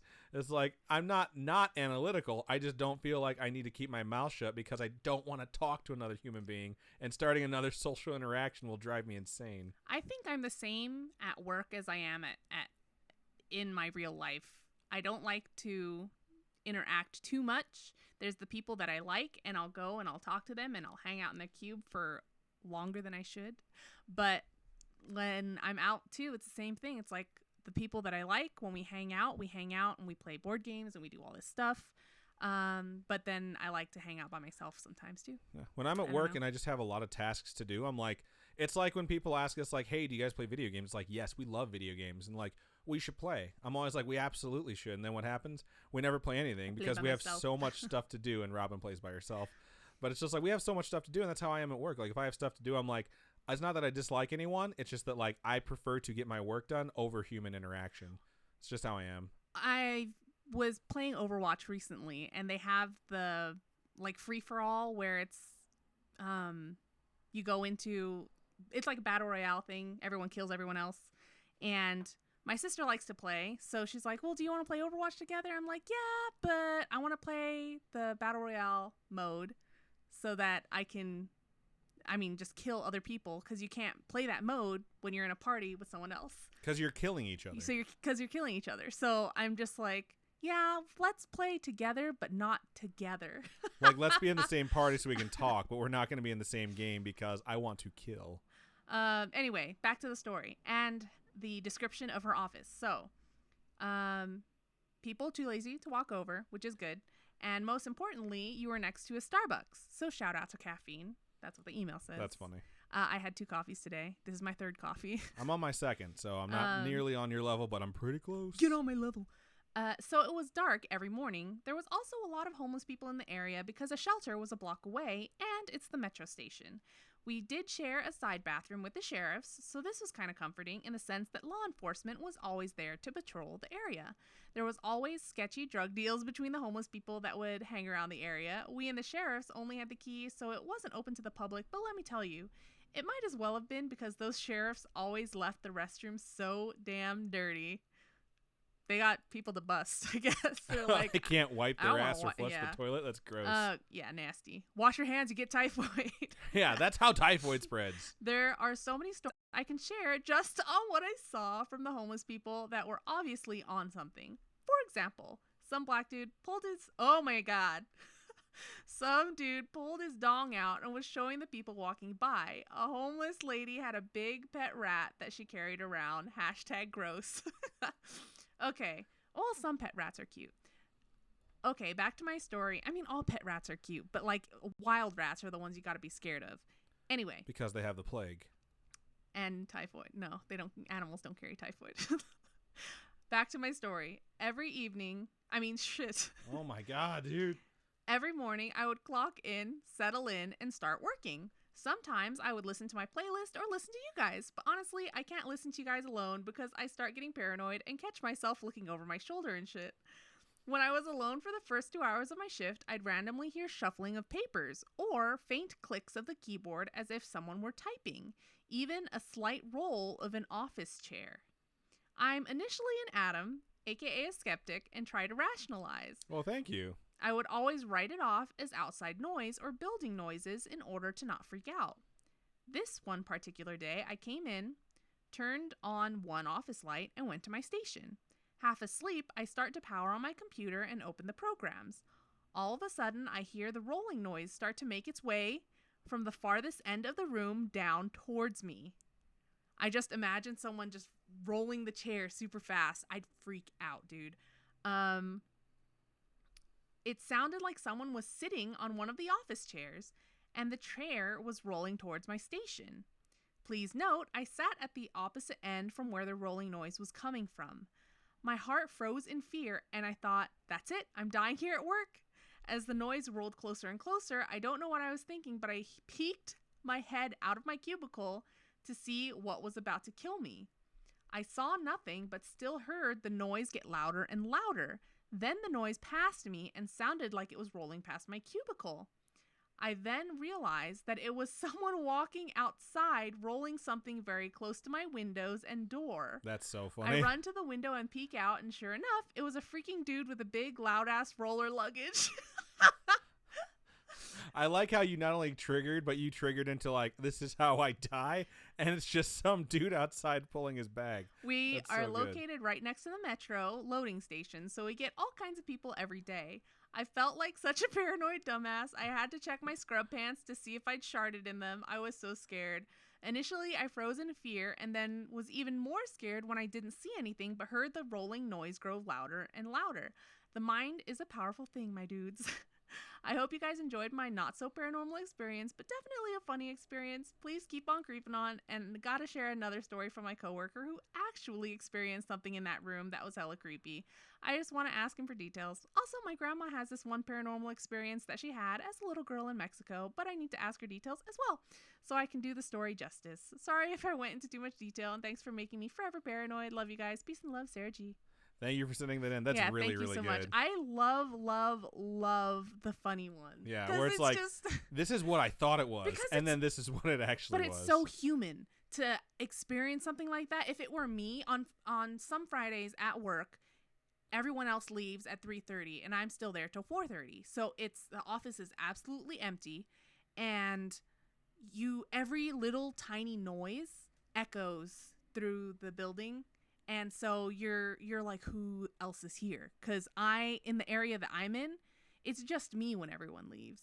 And like maybe Cody is like 4 cubes down, but it's so quiet. And so any little thing, if I started hearing a chair rolling by really loud, really fast, I wouldn't stick my head out of there. I would just like headphones in, don't look up, in case it's one of those things where it's like if you make eye contact, it murders you. I would just look around. I'd just look around and be like, what's making that noise? Like very like nonchalant. Not like I'm trying to hide it, but not like I'm like super scared of it. I would just look around and try. Even if I was scared, I'd try and manage my fear to just find out what it was because I don't want to overreact. My coworkers have started doing things to notify me that they're coming. Because you freak out about everything. Because I freak out. I literally like try and stomp my way towards Robin if I'm going to like come up on her and she might not notice me. And no matter what I do, if she doesn't turn around to see that I'm coming, I would like stomp, stomp, stomp, stomp, burp, sneeze. I'm like, hey, as soon as I say hey, she's like, ah! Every freaking time. And I'm always just like, I was the noisiest human being in the world on my way to you. And she's always just like, you're a ninja. And I'm just like, oh, yeah, thanks. Everyone's a ninja. But yeah, that was really, really good. Right now what's going on at my work is all of the elevators like have like probably a 5% chance that they'll malfunction while you're in them. And someone at work got stuck in an elevator for 45 minutes. And I was like, if that happens to me, and everyone talked about it, of course. As soon as it happened, everyone's like, what'll you do when it happens? And I was just like, I'm going to lay down and go to sleep. Because if I have 45 minutes and there's nothing else I can do and the cell phones don't work in those elevators, it's officially nap time for Adam. Like, I'm going to lay down and just take a little nippy nap. And everyone else is like quoting The Office about how they pick a pee corner and like use the bathroom right away. And then my boss got into an elevator with one of my coworkers and the doors closed and they pressed the button and it didn't move anywhere. And then the doors opened again and they pressed the button and then the doors closed again and they were just standing there and she's like, you know what? I really have to pee. So the doors opened again. It didn't move and they both just got off. She went to the bathroom and then they took the stairs for the rest of the day. And eventually, before the day was over, that elevator had been closed for maintenance. Wow. So it's like you were that close to having to use the bathroom in an elevator. So like it's just constantly on my mind every time I press the button to go to a different floor. So now if I'm going down, I just take the stairs. Because I'm like, down is easy. Up is the one where I might like have a heart attack or break a sweat. The buildings at my school seem to cut out any sort of phone signal. Like there's no way you're making a call from inside an elevator at school. And a couple of my friends there's a brand new building they just built. They got stuck in the elevator in the brand new building for 2 hours. Oh my God. And they couldn't call anyone because there's no fucking signal. But there's a button in the elevator and that it sends didn't out. work. Oh my God. If that happens, if the button doesn't work, I'm cracking that elevator open and I'm fucking just going to try and get out of there. I'm not going to sit in there and wait for someone to discover me. Stuck in there for 2 hours. I'm not going to be that dude from Hangover 2. Spoilers if you haven't seen it. The movie's like 10 years old, whatever. So yeah, some good stuff. Yeah. All right, let's look over to Stream Chat. So I look over. I saw this. I'm not going to go in order. I got to read this one first. So this one is from Minnie Maria, and it says, but what if you find out that it's actually worse than you thought? What do you do then, Adam? Well, now I'm prepared and I have time to react because I stood up and I checked. Because if you hear something creepy and you decide to ignore it, 2 things are going to happen. It's going to stop and you're always going to wonder, or it's going to creep up right on you and you're not going to have any time to react. Because if it is a demon that's there to murder you and you turn around at the last second. It's where you take one of your pens or pencils and shank it. Or you just stand up and check, and then if I see the demon coming for me, then I can run the F away and hopefully not take the elevator and get trapped. But what if you stick your head out and it's like a guillotine and it just slices the top of your head off? I mean, then there's nothing I can do. I was going to die anyways. Just saying. Like, the same thing's going to happen if you just sit in your chair. It's just going to show up and take your head off. Wouldn't you rather see something? No. And know what happened to you before you die? No. Or would you rather just die ignorantly? I'd die ignorantly. Wow. That's the difference right there. That's why I'm the curious type. I think Ralph would be the same way. If we heard something, we'd be like, what the fuck is that? And you guys would just be like, turn up the volume in my earbuds and say my last rites to myself. Like, dear God, who art in heaven, Father, I don't know the name. Pretty sure that's in the Bible. Look it up. I don't pray. Whatever. Oh my God. Okay? This is really funny. My God. I'm telling you guys this because this is God. only on the live stream. It's not going to be in the episode. So when I did my interview, a lot of the things they ask are standard questions for a technical writer, and they're like, "How do you let people know what it is you do within your own industry or within your own building?" And I told them that like one of the things that I've learned that I really like believe in is if you're doing something, and we apply this to the podcast too, if you're doing something and you believe in it, you should evangelize it. And it's because it was a phrase that like evangelize it was our phrase, and it just meant like tell everyone about it, tell everyone what you can do for them, and always offer your service like within the organization that I used to be in. And so when we did the podcast, I was like, do I really want to bug people? Should I share this status? Like, will it annoy them if it shows up in their feed? And I was like, I'm pretty proud of this show. You're goddamn right I'm going to do it. And in my head, I'm like, evangelize it. So when I did the interview and she asked me, like, how do you let people know? I'm like, I really believe in evangelizing the product. Like, make people have to hear about it. Like, make them have to actually avoid what you're doing because it just means that they've been exposed to it. And my boss told me, like, my second week, she's like, I'm really relieved that you have a really dark sense of humor because when you said evangelize it, I was so sure you were going to be very, very religious, which meant that I was going to be fucking fired. I was like, nah, dog. Like, I'm super relaxed. Don't even worry about that shit. So I just thought it was funny. I went to Catholic school, so it just makes me laugh really hard when you say things that are so wrong. Whatever, dude. Anyway. You didn't know that they say, and with your spirit Yeah, now. they changed it. Yeah. When I went to school, it was, and also with you. So it was that for a long time. It's supposedly closer in translation to what it's supposed to be now, but who knows? The Snark says the test that I was thinking about is the Briggs-Myers test. So that's the one that has the different letters than your disc. But the disc one sounds cool if they're showing you like what you are outside of work. I've taken the disc one like 5 times. It's definitely changed because my results have changed. Because like there's like dominant type of personality. There's like analytical. There's like extroverted. And there's one other one. But in this one, there's like diametrically opposed people. So like the last time I took it, my results like in 4 categories were tied in 2 of them. And they were complete opposites. And someone's like, that's not supposed to happen. And I was like, well, your test is stupid. Like, apparently I'm an introvert extrovert. Like, what do you want me to tell you, man? But it happens. And it is. Like, that's what I am. Like, sometimes, like, if I'm in a meeting and it needs to be led, like, I will lead it. I'll be an extrovert. But if I'm in a meeting and, like, I don't want to lead it and someone else will, then maybe I just won't say anything the entire meeting. Like, people have different moods. Not everyone is the same thing all the effing time. And that's what those tests don't get. They really annoy me sometimes. That's why I really like this version of it, where it was just like, yeah, like, this is what you are normally, and this is what you are at work. I was like, yeah, that's kind of accurate, I guess. Let's see. Chessy Cat says, the elevators at my work just randomly open when you walk by. No thanks. Yeah, F that noise. F that noise. Ralph asked Anna, wait, did you say you have ghosts? And Anna said, they aren't mine specifically. We all just inhabit the same space. I don't own them. Hashtag ghosty roomies. That's hilarious. And then Anna says, pure organic free-range ghosts. That's so funny. The Robin Grace has redeemed Ask a Question. And that question is, Adam, are you a cutie patootie? You tell me. Yes. This is a true story. This happened today at work. So there was 3 or 4 ladies standing around, and some gentleman came up, very handsome, very tall, very skinny. Was it you? It was not okay. me. He came up, he talked to them a little while, I walked away, and one of them was like, I used to date him. Like, and even though he's like a really terrible person outside of work, like I still kind of crush on him every now and then. And then they're all like, whenever I have him in a meeting, like I always make the meeting last longer because I ask questions just because I want to stay in the meeting and stare at him a little bit longer. Wow. And they all started talking about how they do that. And while they were talking, because I was trying to fucking work, and this was really funny and distracting me, I stood up and I was like, so I guess that explains why my meetings are so short with you guys. And they all just busted out laughing and went back to their desks. And I was like, ugh, whores. Oh my God. They're all really wonderful people. Actually, I got really lucky with the people I work with right now. Ralph said, Adam, I'm going to the Whaley house in July. Expect something new for your table. I'll get hilarious. Creative. Don't get too creative, man. Because Yeah. that place used to be like, I'm pretty sure it used to be a courthouse, and they used to hang people in a different spot that like they eventually built out No, to. yeah, no, I'm good on that. Maybe some other things from the area that are cute, you know, like a magnet. A magnet? La la la la la. Anna's phone is acting up. I empathize with you. I've had phone problems all week. Minnie Maria says, rather run into a ghost than a wild dog any day. That's true, because you just walk through the ghost and a wild dog will tear your ass up.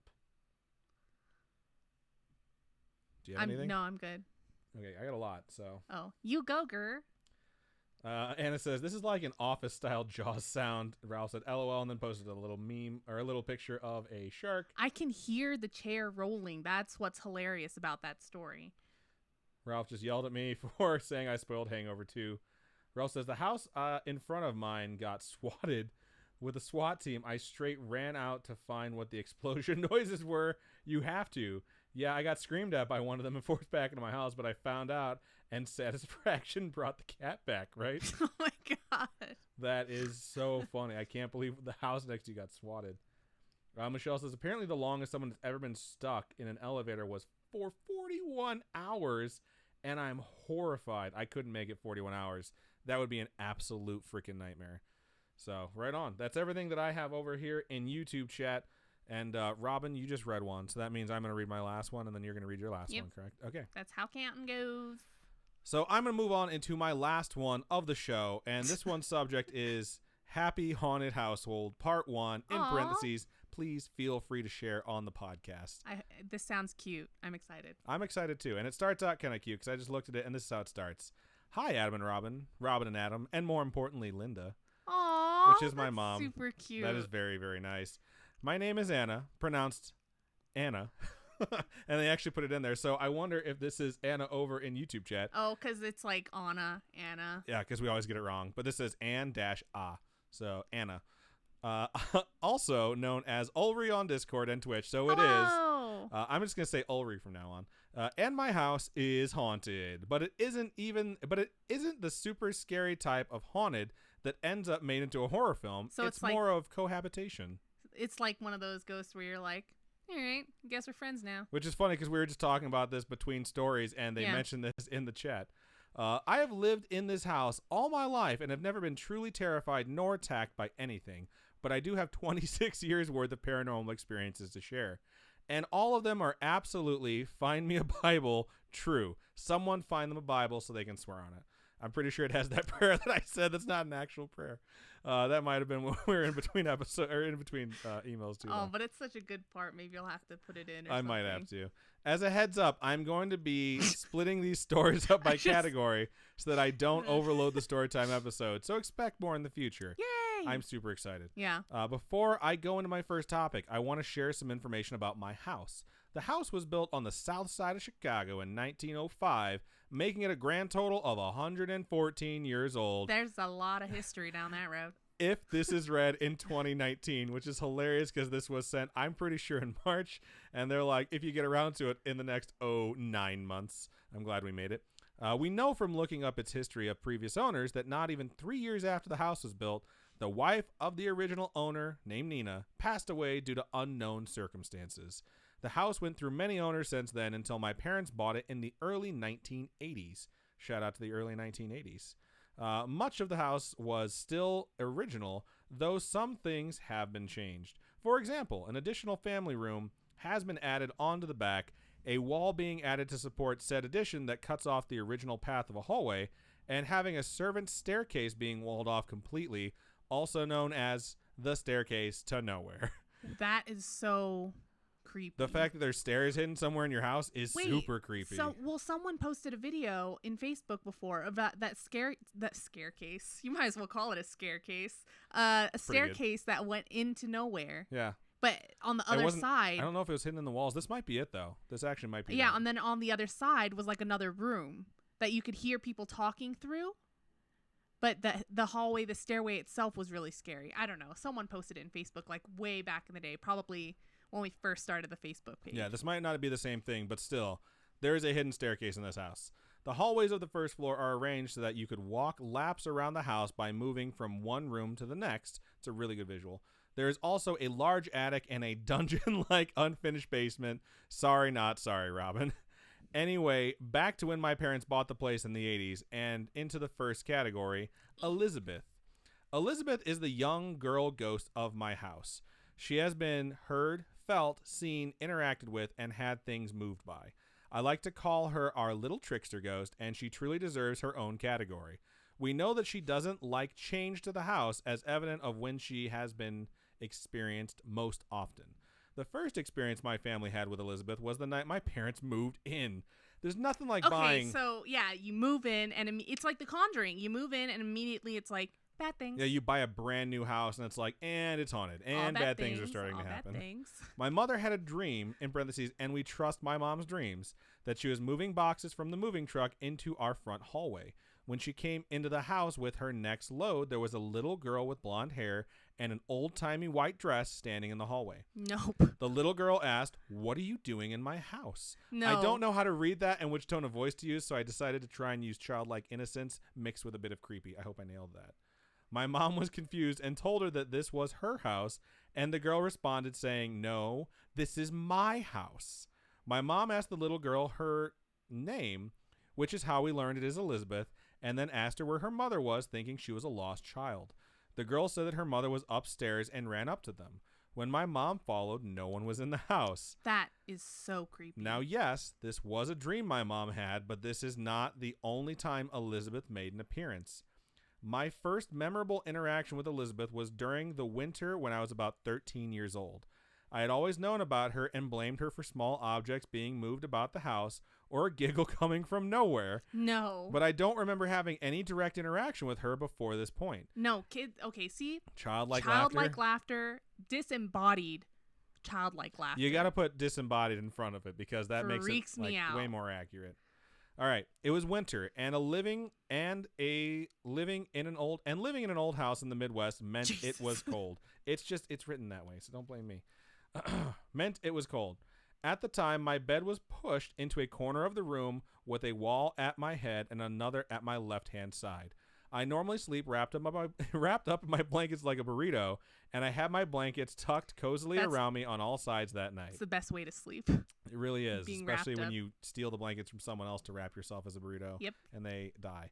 Suddenly, in the middle of the night, the blankets on my left side that faced the wall were yanked from under me. Of course, I was startled awake. From across my room, I could hear a little girl giggling, and when I looked, I saw the curtains at my window swaying as if someone had moved them. One thing you should know about growing up with friendly ghosts is that you have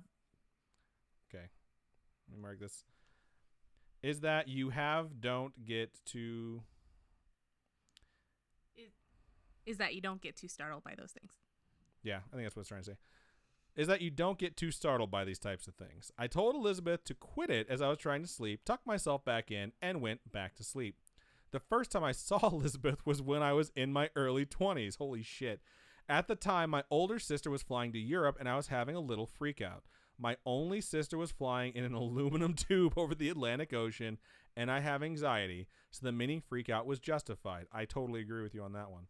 Anyway, I was staying up late to track my sister's flight and was told by my parents that having my room light on was annoying them and as they tried to sleep.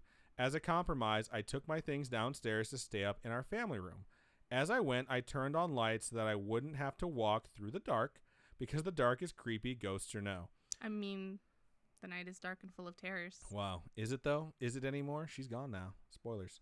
After setting my things in our living room, I backtracked and turned off the lights I didn't need. Basically, retracting my original journey, turning off lights this time rather than turning them on. As I reached our kitchen, which is just off our family room, I saw Elizabeth, or rather, part of her. I saw the back of her white 1900s child's dress and the pale white heel of her bare foot run around the corner of our refrigerator and down the hall as if I had scared her and she was running away from me. This just makes me feel like this is like a time overlap where you're each other's ghosts. It's the others. Yeah, I jumped and swore as one does when spooked, but after a few moments, I calmed down and explained why I was downstairs so late and that I was sorry that we had startled each other. That's really, really nice. I like dealing with ghosts where it's like, if this is a disembodied spirit of a human being, like, why do you think they wouldn't just be able to talk to you and understand or reason with you because they're a ghost? And just don't antagonize them. Yeah, because that's just asking for them to be like, oh yeah, bitch. Oh, well, I can walk through walls and fuck shit up. What's up? Okay, the most recent sighting of Elizabeth was just over 2 years ago by the owner of a local roofing and siding company who in no way has any relation to our family or previous knowledge of the spirits in our house. My father had hired them to reside the house, and as they were working, the owner saw a young girl with blonde hair and a white dress watching them work and scowling at them. When he took a break, he asked my grandmother about the little girl in the house. My grandmother told him that she was home alone that day and that there was no child age in the house anymore. He responded that he had guessed as much and told her it must have been a ghost because the girl he saw was standing in the narrow space between the window pane and the curtain, and after he looked away for a moment, she was gone. But the curtain had never moved. He also stated that earlier in the project, he and his workers got this weird feeling that they were being watched as they replaced the windows. Side note, we were so lucky that he was the chillest contractor ever because apparently, since he works primarily on old houses, stuff like that happens to him all the time. We need contractors to send us their stories because I bet you they have a shit ton. Yeah, I'm sure they see weird. And plus, they're left in the houses. They're left in the buildings alone. So I bet weird things happen all Or you the discover freaking shit time. behind walls. Oh, man, my head's going a bunch of places now. All right, getting back to this. Like, oh my gosh, how many people have found bodies behind walls? Oh my God. After the project was completed, we did notice a pickup in paranormal activity in the house. Shadow movement out of the corner of our eyes and unexplained sounds of people moving about, but eventually it calmed down again. Construction always seems to do that. It's because you're like ripping apart this house that they're so attached to, you know? Like anything that changes usually riles up spirits, and like that's like the biggest thing that you could possibly do. Well, I'm sure if it was something like The Others where okay, this movie is like 15 years old at this point. Like if you haven't watched it, sorry. But it's where it's two different worlds overlapping, right? I've never seen it. I'm pretty sure I've told you this before on the podcast. I've never seen The Others. Okay, I'm not going to tell you then because you have to watch it. I'm pretty sure I know what happens because you've already ruined it. Yeah, well, we have to watch it. Okay.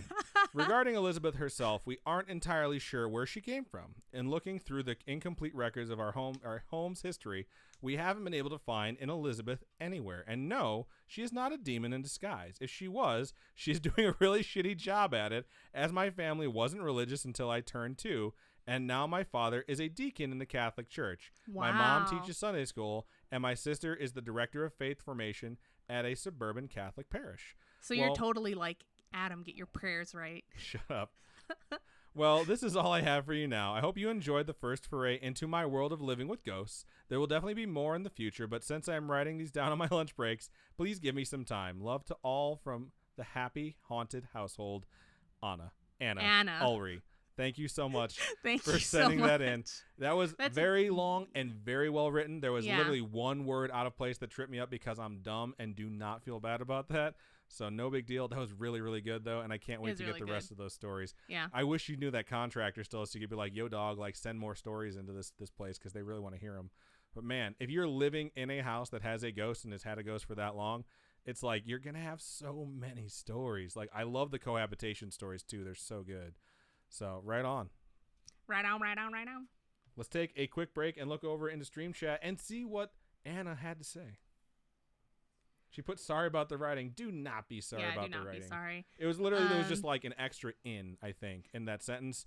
And I was just like, I want to make sure I say this right. And I just marked it so that I can make sure it's edited correctly. So do not worry. The Snark says you can't sell a house for 2 years after you buy it. Is that really, that's a thing? How do you flip houses then? I think you have to. That's why when people do the quick sales, or something. I don't know. I'm not a real estate agent. Short sales. I know nothing about real estate. That's why I'm asking. I just know flipping houses when you buy a house and you dig into the foundation, you flip it upside down and you sell it because so many people like upside down houses nowadays. It's open floor plan that way because it's just ceilings. Oh my God, I'm so funny. Anna said, "This is me," in all caps when she realized that we were reading her story. And Ralph said, "Anna." And Ralph said, "Free range ghost story." That's so funny. Minnie Maria says, "Getting swatted is one of my biggest fears. That's why I make it a goal to be shitty at every game. It's intentional, I swear." That's hilarious. That is funny. The Snark says, capital gains taxes. I don't know what that is. When we have dinner, when you lift a lot and you like your gains get really big, so you fucking have capital gains. Like with the capital fucking G. When we have dinner, something you'll have to explain it to me because I know nothing, Jon Snow. You're very proud of yourself for that. Ralph says, "Anna, I bet you're smiling huge right now. So happy for you." Anna says, "I'm blasting this for my fam now." That's so funny. Anna says, "There is a full-size door that we keep latched. Also was me, Robin." So yes, you were correct. The video that was posted was her.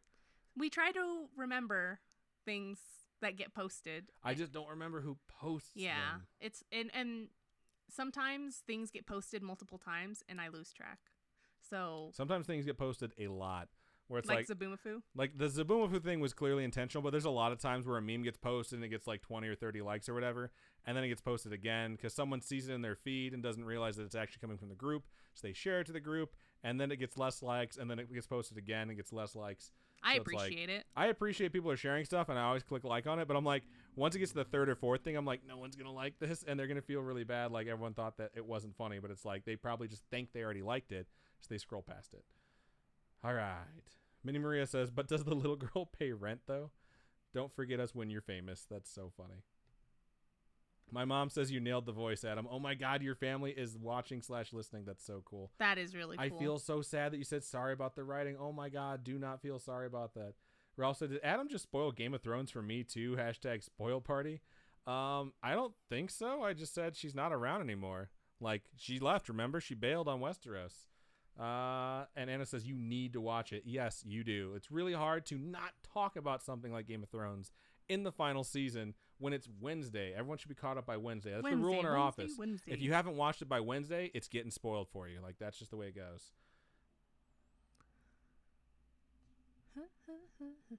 Ralph says now Robin 2 with the others. # spoiler party. I didn't spoil it though. I mean, okay. I spoiled it a little bit, but not a lot. So I'm gonna guess that from what you say. Okay, here's my thing. Spoilers. Plug your ears for 30 seconds. From what you say, it sounds like the main cast of the movie, which is Nicole Kidman and her kids, are the ghosts for other people who are also ghosts for them. But to me, what it sounds like when I watch like the trailers for the movie is that the people that are like their ghosts are actually the living people, and Nicole Kidman and her kids are actually dead, probably because she murdered her kids. Oh my God! So that means I nailed it. I would also like to point out I predicted one of my birthday presents with perfect accuracy without knowing anything about it, and she was so annoyed about it because I was just like, it's probably something like this. Then I like zoomed in a little bit more, like probably this. Then I zoomed in a little bit more, like themed like this, and she was just like, "How do you do that?" I was just like, "I don't know, just a good guess." Get out. So yeah. Get out. All right. So. Are you ready for me to read? Ralph says, for the record, you guys didn't spoil anything. I'm a media whore. Seen everything. LOL. See, I know that about you. You watch all the shit right when it comes out. So, yes, I am totally caught up. So you can do your final one. Give us one of those last email transitions we all hear so much about. So this last email is every time you don't take it seriously. This last email's from was sent to us on Facebook from Joshua. I think that's how you pronounce your name. I hope I pronounced it right. I'm sorry. It begins. Savak. Hello, Adam and Robin. I don't know what that means. I don't either. Feel like I should, though. Someone let us know what that means. SAV''AAQ. I'm sure we could just type it into Google Translate. You go ahead and read, and I will type it into Google. It's been a while since I sent a story, and I thought it was about time I wrote in with the other stories that I have to tell. Yay. Everyone do that. If you've sent a story before and promised us more, and you haven't delivered, gimme, gimme, gimme. We want them. Hope you enjoy the next few stories. My first sleep paralysis is going to be the first story here. I have plenty of stories about sleep paralysis, and they all seem to be concentrated back home in Puerto Rico because now that I live in the States, I haven't had any. Savak means good day in Gerudo, which is the race of Ganondorf, the Gerudo that eventually becomes Ganon, the bad guy from The Legend of Zelda. And I'm not ashamed that I didn't know that. I'm just disappointed in myself in a way I can't even describe with words because I love Legend of Zelda. But I love the person who wrote this even more now. So I will let you continue. All right. Before I start getting back into it, because they say that since they've been in the States, they haven't had any sleep paralysis. And since I've lived here at this house, I don't think I've had any night terrors or bad dreams or anything either. I know you have said that you've had sleep paralysis. I've just had sleep paralysis not very often in my adult life, but nightmares and night terrors have just kind of followed me my whole life. They just become less frequent. So when I lived in Hawaii, I used to have nightmares, night terrors, and stuff like that a lot more frequently. So it's kind of crazy. Now you just have dreams that I do terrible things and wake up and hold waking non-dream Adam accountable for the Yeah, well, actions of your brain's if version of subconscious me. you could stop being such a slut. Your subconscious, though, not my subconscious. My subconscious, I fall asleep and I'm like, I dreamt that I worked all night. And that sucks. I get super annoyed about that. And then you fall asleep and you're like, yeah, whore! And you wake up and you're super angry at me. It's because you're a whore. All right. Anyway, back to the story. I will tell you guys about when I had my first sleep paralysis. So this is back in Puerto Rico. When I was around 15, my dad moved to a little house behind his girlfriend's house. Since my parents were divorced, I used to stay with my dad only on the weekends. One weekend, while me and my dad were at the little house, we decided to take a nap in the afternoon. I feel like that's a bad idea. I'm already scared. I slept on the couch and my dad decided to sleep on the floor beside me. Beside me. That was me. I don't know how to read. A fan was on, and it will Hashtag Team Fan, 2 emails this week. I'm so happy. It will be important for later. Anyways, after some time, I woke up. The weird thing was that I noticed I couldn't breathe. Then I thought, let me kick my dad to wake him up, but I couldn't move. I tried screaming and I couldn't speak. I could hear my dad's breathing. I could hear the birds chirping and the neighbor's dog barking, and even the fan. With all this happening, I noticed one last thing. My face was facing down on the blanket, so the blanket was covering my face. Meaning that even if I could breathe, I was eventually going to suffocate because I could not move. My biggest fear when I have sleep paralysis is that I won't be able to breathe, which I think is very common. I don't see something typically sitting on my chest, but I'm always like, if I fall back asleep, I'm going to die. That's what I always think, because I feel like my breathing is set to manual all of a sudden. Like, if you think about it too much, you feel like you have to control your own breathing. I hope I just triggered that in everyone that's listening right now. But, like, I feel like that when I wake up from sleep paralysis, where it's like, if I go back to sleep, like, I'm just going to suffocate and die. So, like, I don't want to go back to sleep when I wake up and I'm in sleep paralysis. When I wake up with the blanket on my face, I kind of freak out like I could have suffocated. But I think for the most part, your body knows to take care of you. Yes.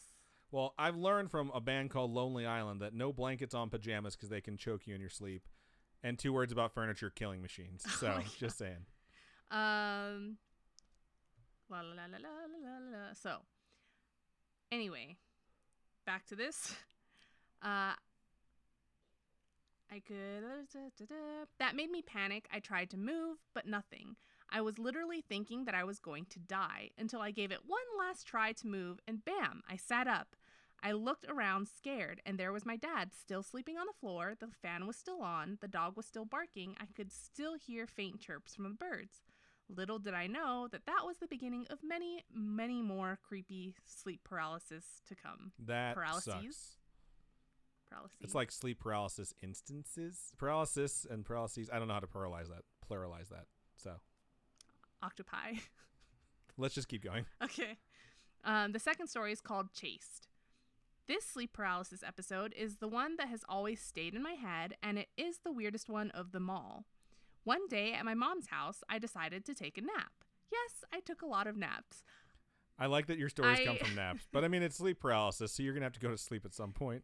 Yeah, but I mean, I think naps, because your mind is still half awake, you're not going into the deep.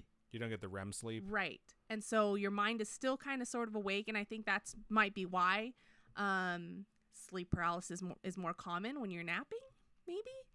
I'm not a scientist. I don't know. But that sounded so scientific. Thanks. I started dreaming that I was walking in a vineyard. As I was walking down a hill, I noticed a shack to my right. After I noticed... Love Shack, baby! Sorry. I felt like I had to throw in song lyrics there because I heard a single word.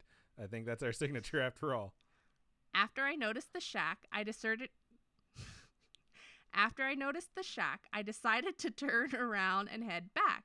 I don't know where, though.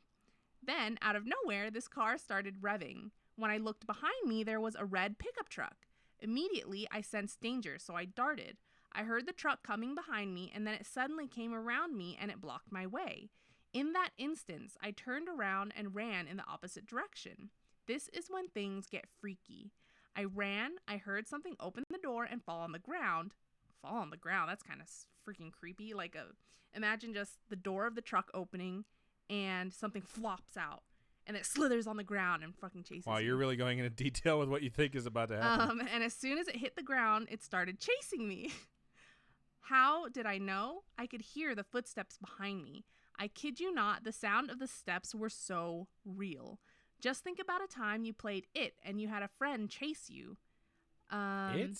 Is it you played It or you like played Tag? Okay. But I mean, Who's It? Okay, maybe I got in it. Puerto Rico is different. Or just different regions. Right on. Yeah. Those same footsteps was what I heard. It was so vivid. I tried to run as fast as possible, but I could hear those steps behind me grow louder and louder. God. I'm thinking about the sound and it made my ear itch until whatever it was caught me. I felt those hands wrap around me. Oh my God. In that moment, I woke up. However, the weird thing was that when the thing caught me and I woke up, it was as if water was slowly enveloping my body. I hope I'm explaining that well. It's been something that I have never been able to compare anything with. And when the bubble of water closed, my paralysis kicked in. The paralysis did not last much since I already knew how to get out of sleep paralysis pretty quickly. Nonetheless, it was creepiest of all. That would be all. I will send other stories later on. Since I know you guys are running a little short on stories, I really do enjoy hearing you guys. It's nice to have to... wow. It is nice to have something to listen to while I'm working or working out. I hope to one day meet you guys. Oh, and let me tell you that I was so excited when I heard you guys read my story. I immediately texted my friend so she could listen to that episode. Also, I do apologize if I'm all over the place with my writing. You're fine. Thank you guys for everything. Keep up the great work. Thank you so much. Yeah, thank you for sending that in. I totally empathize with waking up out of a dream and having it affect you in your waking world, because I've had it happen to me where I've woken up and immediately thought, like, I think I'm about to get sleep paralysis. And, like, I better move or I'm going to get sleep paralysis. And then I get sleep paralysis. And I'm just like, well, son of a bitch. It is very disturbing, and it's just one of the worst things that can happen to you, especially if you're waking up from a really creepy nightmare. It's one thing to wake up from, like, a dream that didn't connect to it, but if they connect and then you wake up and you fall into sleep paralysis, like, you feel like something carried out of your dream. At least that's how I've always felt. So super creepy. Like it kind of triggered me a Krueger? little bit.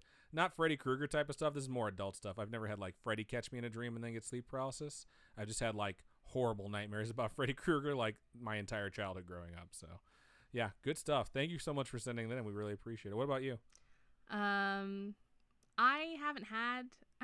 okay, I had one instance of sleep paralysis that was more like a night terror because I couldn't move, and my boyfriend at the time was right there, and it's one of those things where I tried to scream and nothing was coming out, and it just freaks me out. And I'm really glad that I haven't had those anytime in years past.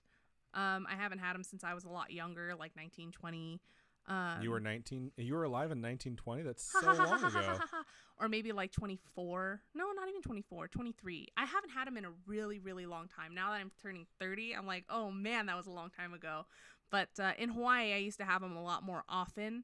And it definitely happened in certain places I lived in more so than others. And I don't know if it's because of the environment and if maybe sounds were different, temperature-wise it was different. I don't know. But I don't think, at least in your case, it's related to stress, because I feel like you're more stressed now than you were in your press because you have way much more on your plate, like podcast, work, school, versus before it was just kind of like work and then we'll figure out the rest later type of thing. You know what I mean? So well, yeah, back in the day I was like working video games, living the life. Hashtag dream life. I used to work at GameStop too, so it was like video games at work, video games at home. Life is video games. It's great. That's just what it's like when you work at GameStop. So but now I'm like, oh man, life is stressful. That's funny. Right on. So let's look over in stream chat, see what you folks had to say. I'm going to read mine first, then Robin can read hers, because I'm going to get marbles on stream ready to roll. Get it? Ready to roll. All I have is Raisin Rebel saying, I live for Adam's The Office stairs. There's sometimes I do it because the story contains content which I'm like, either that's creepy or I don't believe that. And sometimes it's, I've marked 7 marks in 12 seconds because Robin started a sentence and then goes, oh, fuck. And I'm like just hearing it through my editing ears like, holy shit, this is going to take forever to edit. So that's what those are. Looking over into YouTube, I don't actually have a lot either. Anna said, I just like saying Anna because of Frozen. Mild psychic abilities, probably in regards to me predicting my birthday present. And Ralph said, marbles. You might be psychic. I don't know about that. Because I was literally imagining your gift in my head. And then you're just like, it's this. Yeah, it's this themed. I mean, I'll just say this. If I was psychic and I had any sort of abilities like that, I wouldn't tell you. I would just use it against you. So if I am, and I'm not saying I am, I would say right now that I'm not. What am I which thinking I'm not. right now? I don't know. Probably about boners and ramen. No. Then I don't know. There you go. I was thinking you're a twat, but you know what else? You're a twat. All right. Yeah, I don't have anything on here. What do you got? Well, you're going to have to vamp because I already read mine and I told you I was starting stream. Vamp it up. I say that every episode. You literally say that every time I say the word vamp. All right, so we are going to have marbles here in a little bit. So if you guys watching on Twitch are having your hands in other places, put your hands back to your phone/computer/device that you're watching this on, because it's about to get all marbles up in here. I'm like, where the fuck is she going with this? I'm going great places. Cool. All right. So, for those of you who would like to join us for marbles, please switch over to twitch.tv/scarishpodcast right now. And we're going to go ahead and bring it up. So, if you would like to vote on what track we are going to race, please type in !vote, then a space, then the number that corresponds to the map in which you would like to race tonight. I'm going to vote. I don't even know which one. This one. Yes, !vote, space, number that you want for the track. And as always, each week we do have 2 races, and the winner of each race gets some scary-ish goodie of some sort, whether it be a coaster or a sticker or a static cling, or something like that I can easily put into an envelope and send your way. So join us if you want to win some free stuff. It's always nice, right? Yes. Get your shit together. Sorry, I wanted to be the Robin for a second. I can hear your... No, you can't. I muted it. Oh, okay. The Snark says, my dog just sprayed water all over me. How?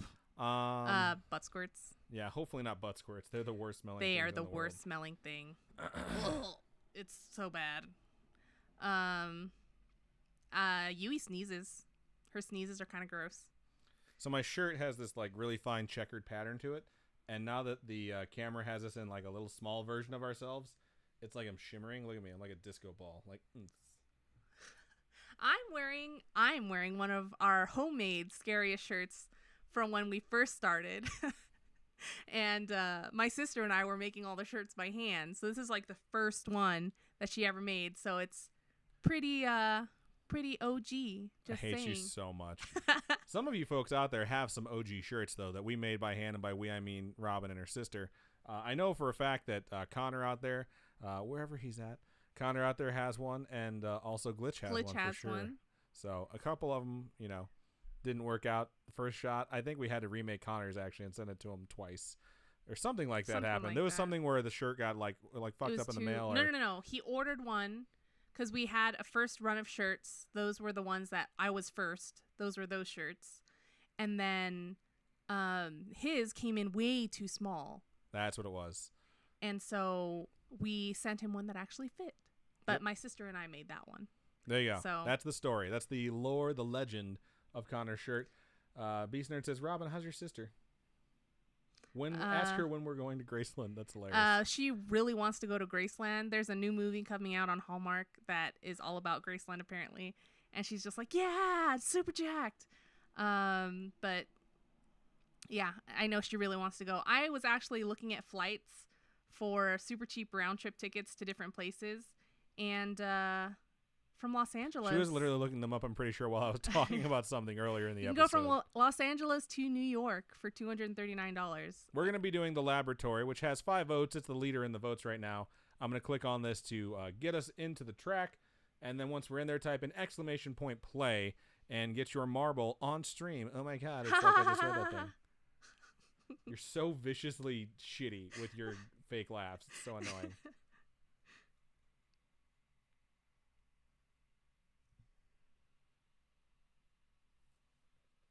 All right. So as of right now, we have 13 marbles entered into this race. We need more than that. I'm not going to start it without more than that. I will start it, but I'll be very disappointed because I think that's the lowest that we've had in a very long time. Yes. So exclamation point play to join in the race. Win some free swag. All right. We're up to 15. That's not bad. That's not great. All right. Oh, you know what? That just me saying that, all I can think of is that song now. Hey, yeah? Yeah. Yeah, I think everyone thinks about that when you hear that.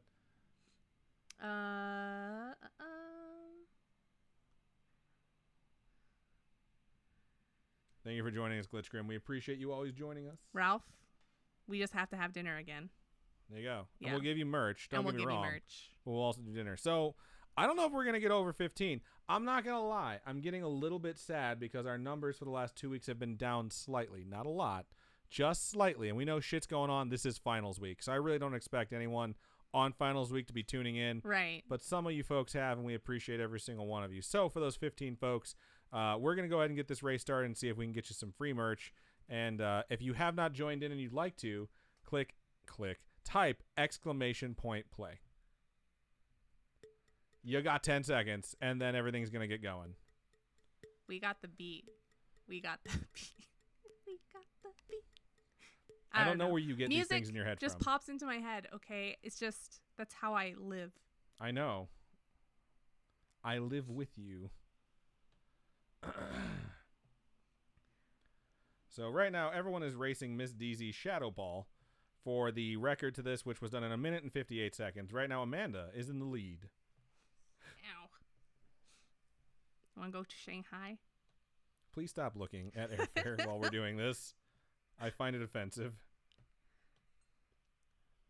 Okay, I hope this track picks up its pace because right now it's moving incredibly slow. And now I remember this track. It's pretty short, but it's pretty fun once everyone enters into that ball down there. You know, life is like a laboratory.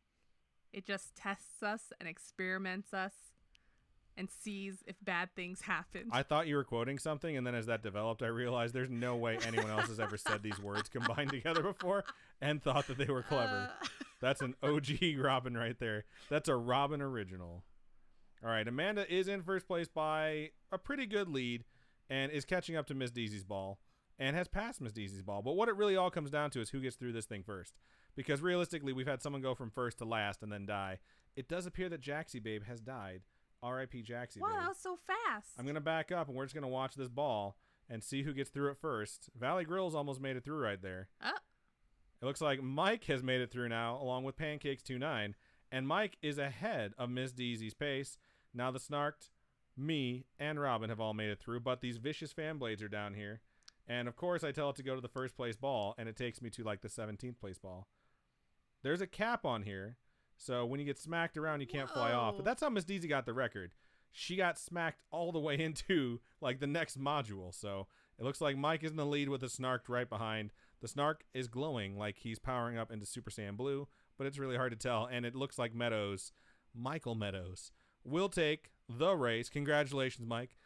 We will have to have lunch or dinner at that crepe place that you keep sending me. We should just have a Las Vegas meetup. I think that'd be really fun and have everyone kind of come together and we could just hang out and chill. And creep. And also give Meadows his stuff. Sorry, Queen Caffeine. R.I.P. You have just died. And I think it'd be really fun, especially because we had an email tonight about somebody who lived in Vegas. But we should totally just do it. Let's do it. It'd be fun. Plus, most of us all used to work at GameStop. This is true. Jessica and Abe's Monster have also died, unfortunately. Valley Girls and Amanda are the last two folks back there left trying to make the way through the fan blade. And Raisin Rebel is still in the ball back there, just trying to get the F out. So hopefully they can make it through before the wave of death comes through. You know? Meadows says he's passing on to the next, so the Snarked is going to get some free merch. Congratulations to the Snarked. Ooh. The Snark says, I vote truffles and bacon. What is that? What's truffles and bacon? Don't know. I've never heard of it. I mean, I've heard of those individual things. Yes, but I've never heard of the restaurant, truffles and bacon. So congratulations to Meadows. who has won the first race of the night, we will have a second race, and we will see The Snark can is take that passing one. on, so who's next? Next is Pancakes29. Pancakes29, would you like some merch? Because if you would, we will send it to you. Just email storytime@scarish.com. Let us know where to send it, and we'll send you, like Robin said, a sticker or two, whatever we have in stock, and she knows our stuff way better than I do. So Yeah. We All have right. a lot. Second race of the night, exclamation point, vote, space, then the number that corresponds to the track you would like to race. I'm very bad at posting our products on my Etsy shop. So they kind of, they become giveaway items eventually because it's just like so much there, and I don't put it on Etsy, and I should. Like the coasters need to be put up on Etsy. I don't think I've done that yet. I actually just might tonight. I'll just put it up because now that I'm talking about it and school's over, I can. All right. Sorry. Exclamation point, vote, then space, then the number of the track that corresponds to the name you would like. Ooh, to there's race. one called A Leap to Remember. Did you ever watch No, I made you watch A Moment to Remember. A Walk to Remember. Probably not. It doesn't ring a bell. I mean, I've heard of it, I think. It's the one with she's in This Is Us. Ah, yes, that one. She's the singer, Mandy Moore. No, I have not seen it. It's pretty cute. Cool. Also a tearjerker. All right. We got a lot of things tied at 2 right now. So people, please vote. Your vote can tip the scales and make a difference right now.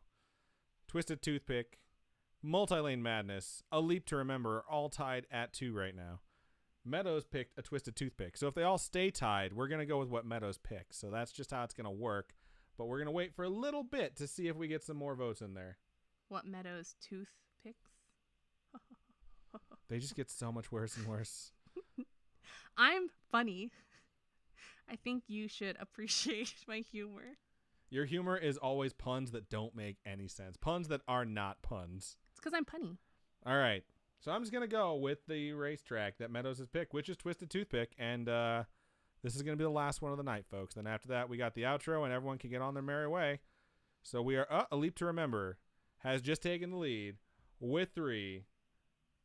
So here we go. Leap to Remember it is. I think I picked Leap to Remember. I might have left it on the other one. No big deal. Yep, Leap to Remember. Everyone type in exclamation point play. Paved Paradise holds the record on this one in 1 minute and 45 seconds.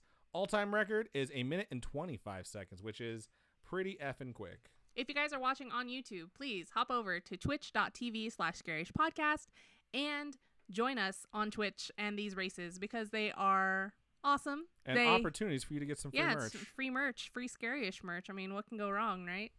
Why would you ever say something like that? Oh my god, I know. All right, we only have 14 marbles in here. We had 15 last race. Now we have 15. All right. Anyone else that wants to join in, please do so right now. Exclamation point play. If my sister's out there, better be entering. I don't think she's with us yet, or she had to leave because I haven't seen her name pop up, and she definitely wasn't in the last race. So. You suck. All right, I'm going to give you guys 10 more seconds, then I'm going to click start countdown. So anyone who has not entered yet, type in exclamation point play, and you can get in for a chance to win. Wow. Did you know that was going to rhyme? No. Oh. I never know what's going to come out of my mouth. It just sort of does, and then I review whether or not I have to apologize for it. All right. All right, I'm clicking start countdown. Allbrain has joined us, making it 16 marbles, so we will have more marbles this race than we had the previous race, which makes me happy in my heart. And we'll see who wins this. It shouldn't take longer than 1 minute 45. And if it does, then we have failed to defeat Paved Paradise's record. So just saying, away we go. And away we go. Looks like Cat Beatrix is in the lead. I'm glad Cat Beatrix is able to come back and join us. Allbrain has jumped out into the lead now. Did you see that the new season of Rick and Morty? Yeah. No, I have no idea what the rest of that sentence is. I just knew that's what you were going to say because I quoted Rick and Morty. And then you started a new sentence. Oh. So please finish your thought. They announced the new season is going to come out this year. Really? Yeah. That's good. So I'm excited. So although we're going through these twists and turns, I'm going to go ahead and move to this fucking jump that we all know is going to be brutal. And we're going to see who survives it. What? Cat Beatrix somehow jumped over the edge and committed suicide. R.I.P. Cat Beatrix. Allbrain will be the first one to make the jump along with Abe's Monster afterwards. And it looks like for the most part, everyone is surviving okay.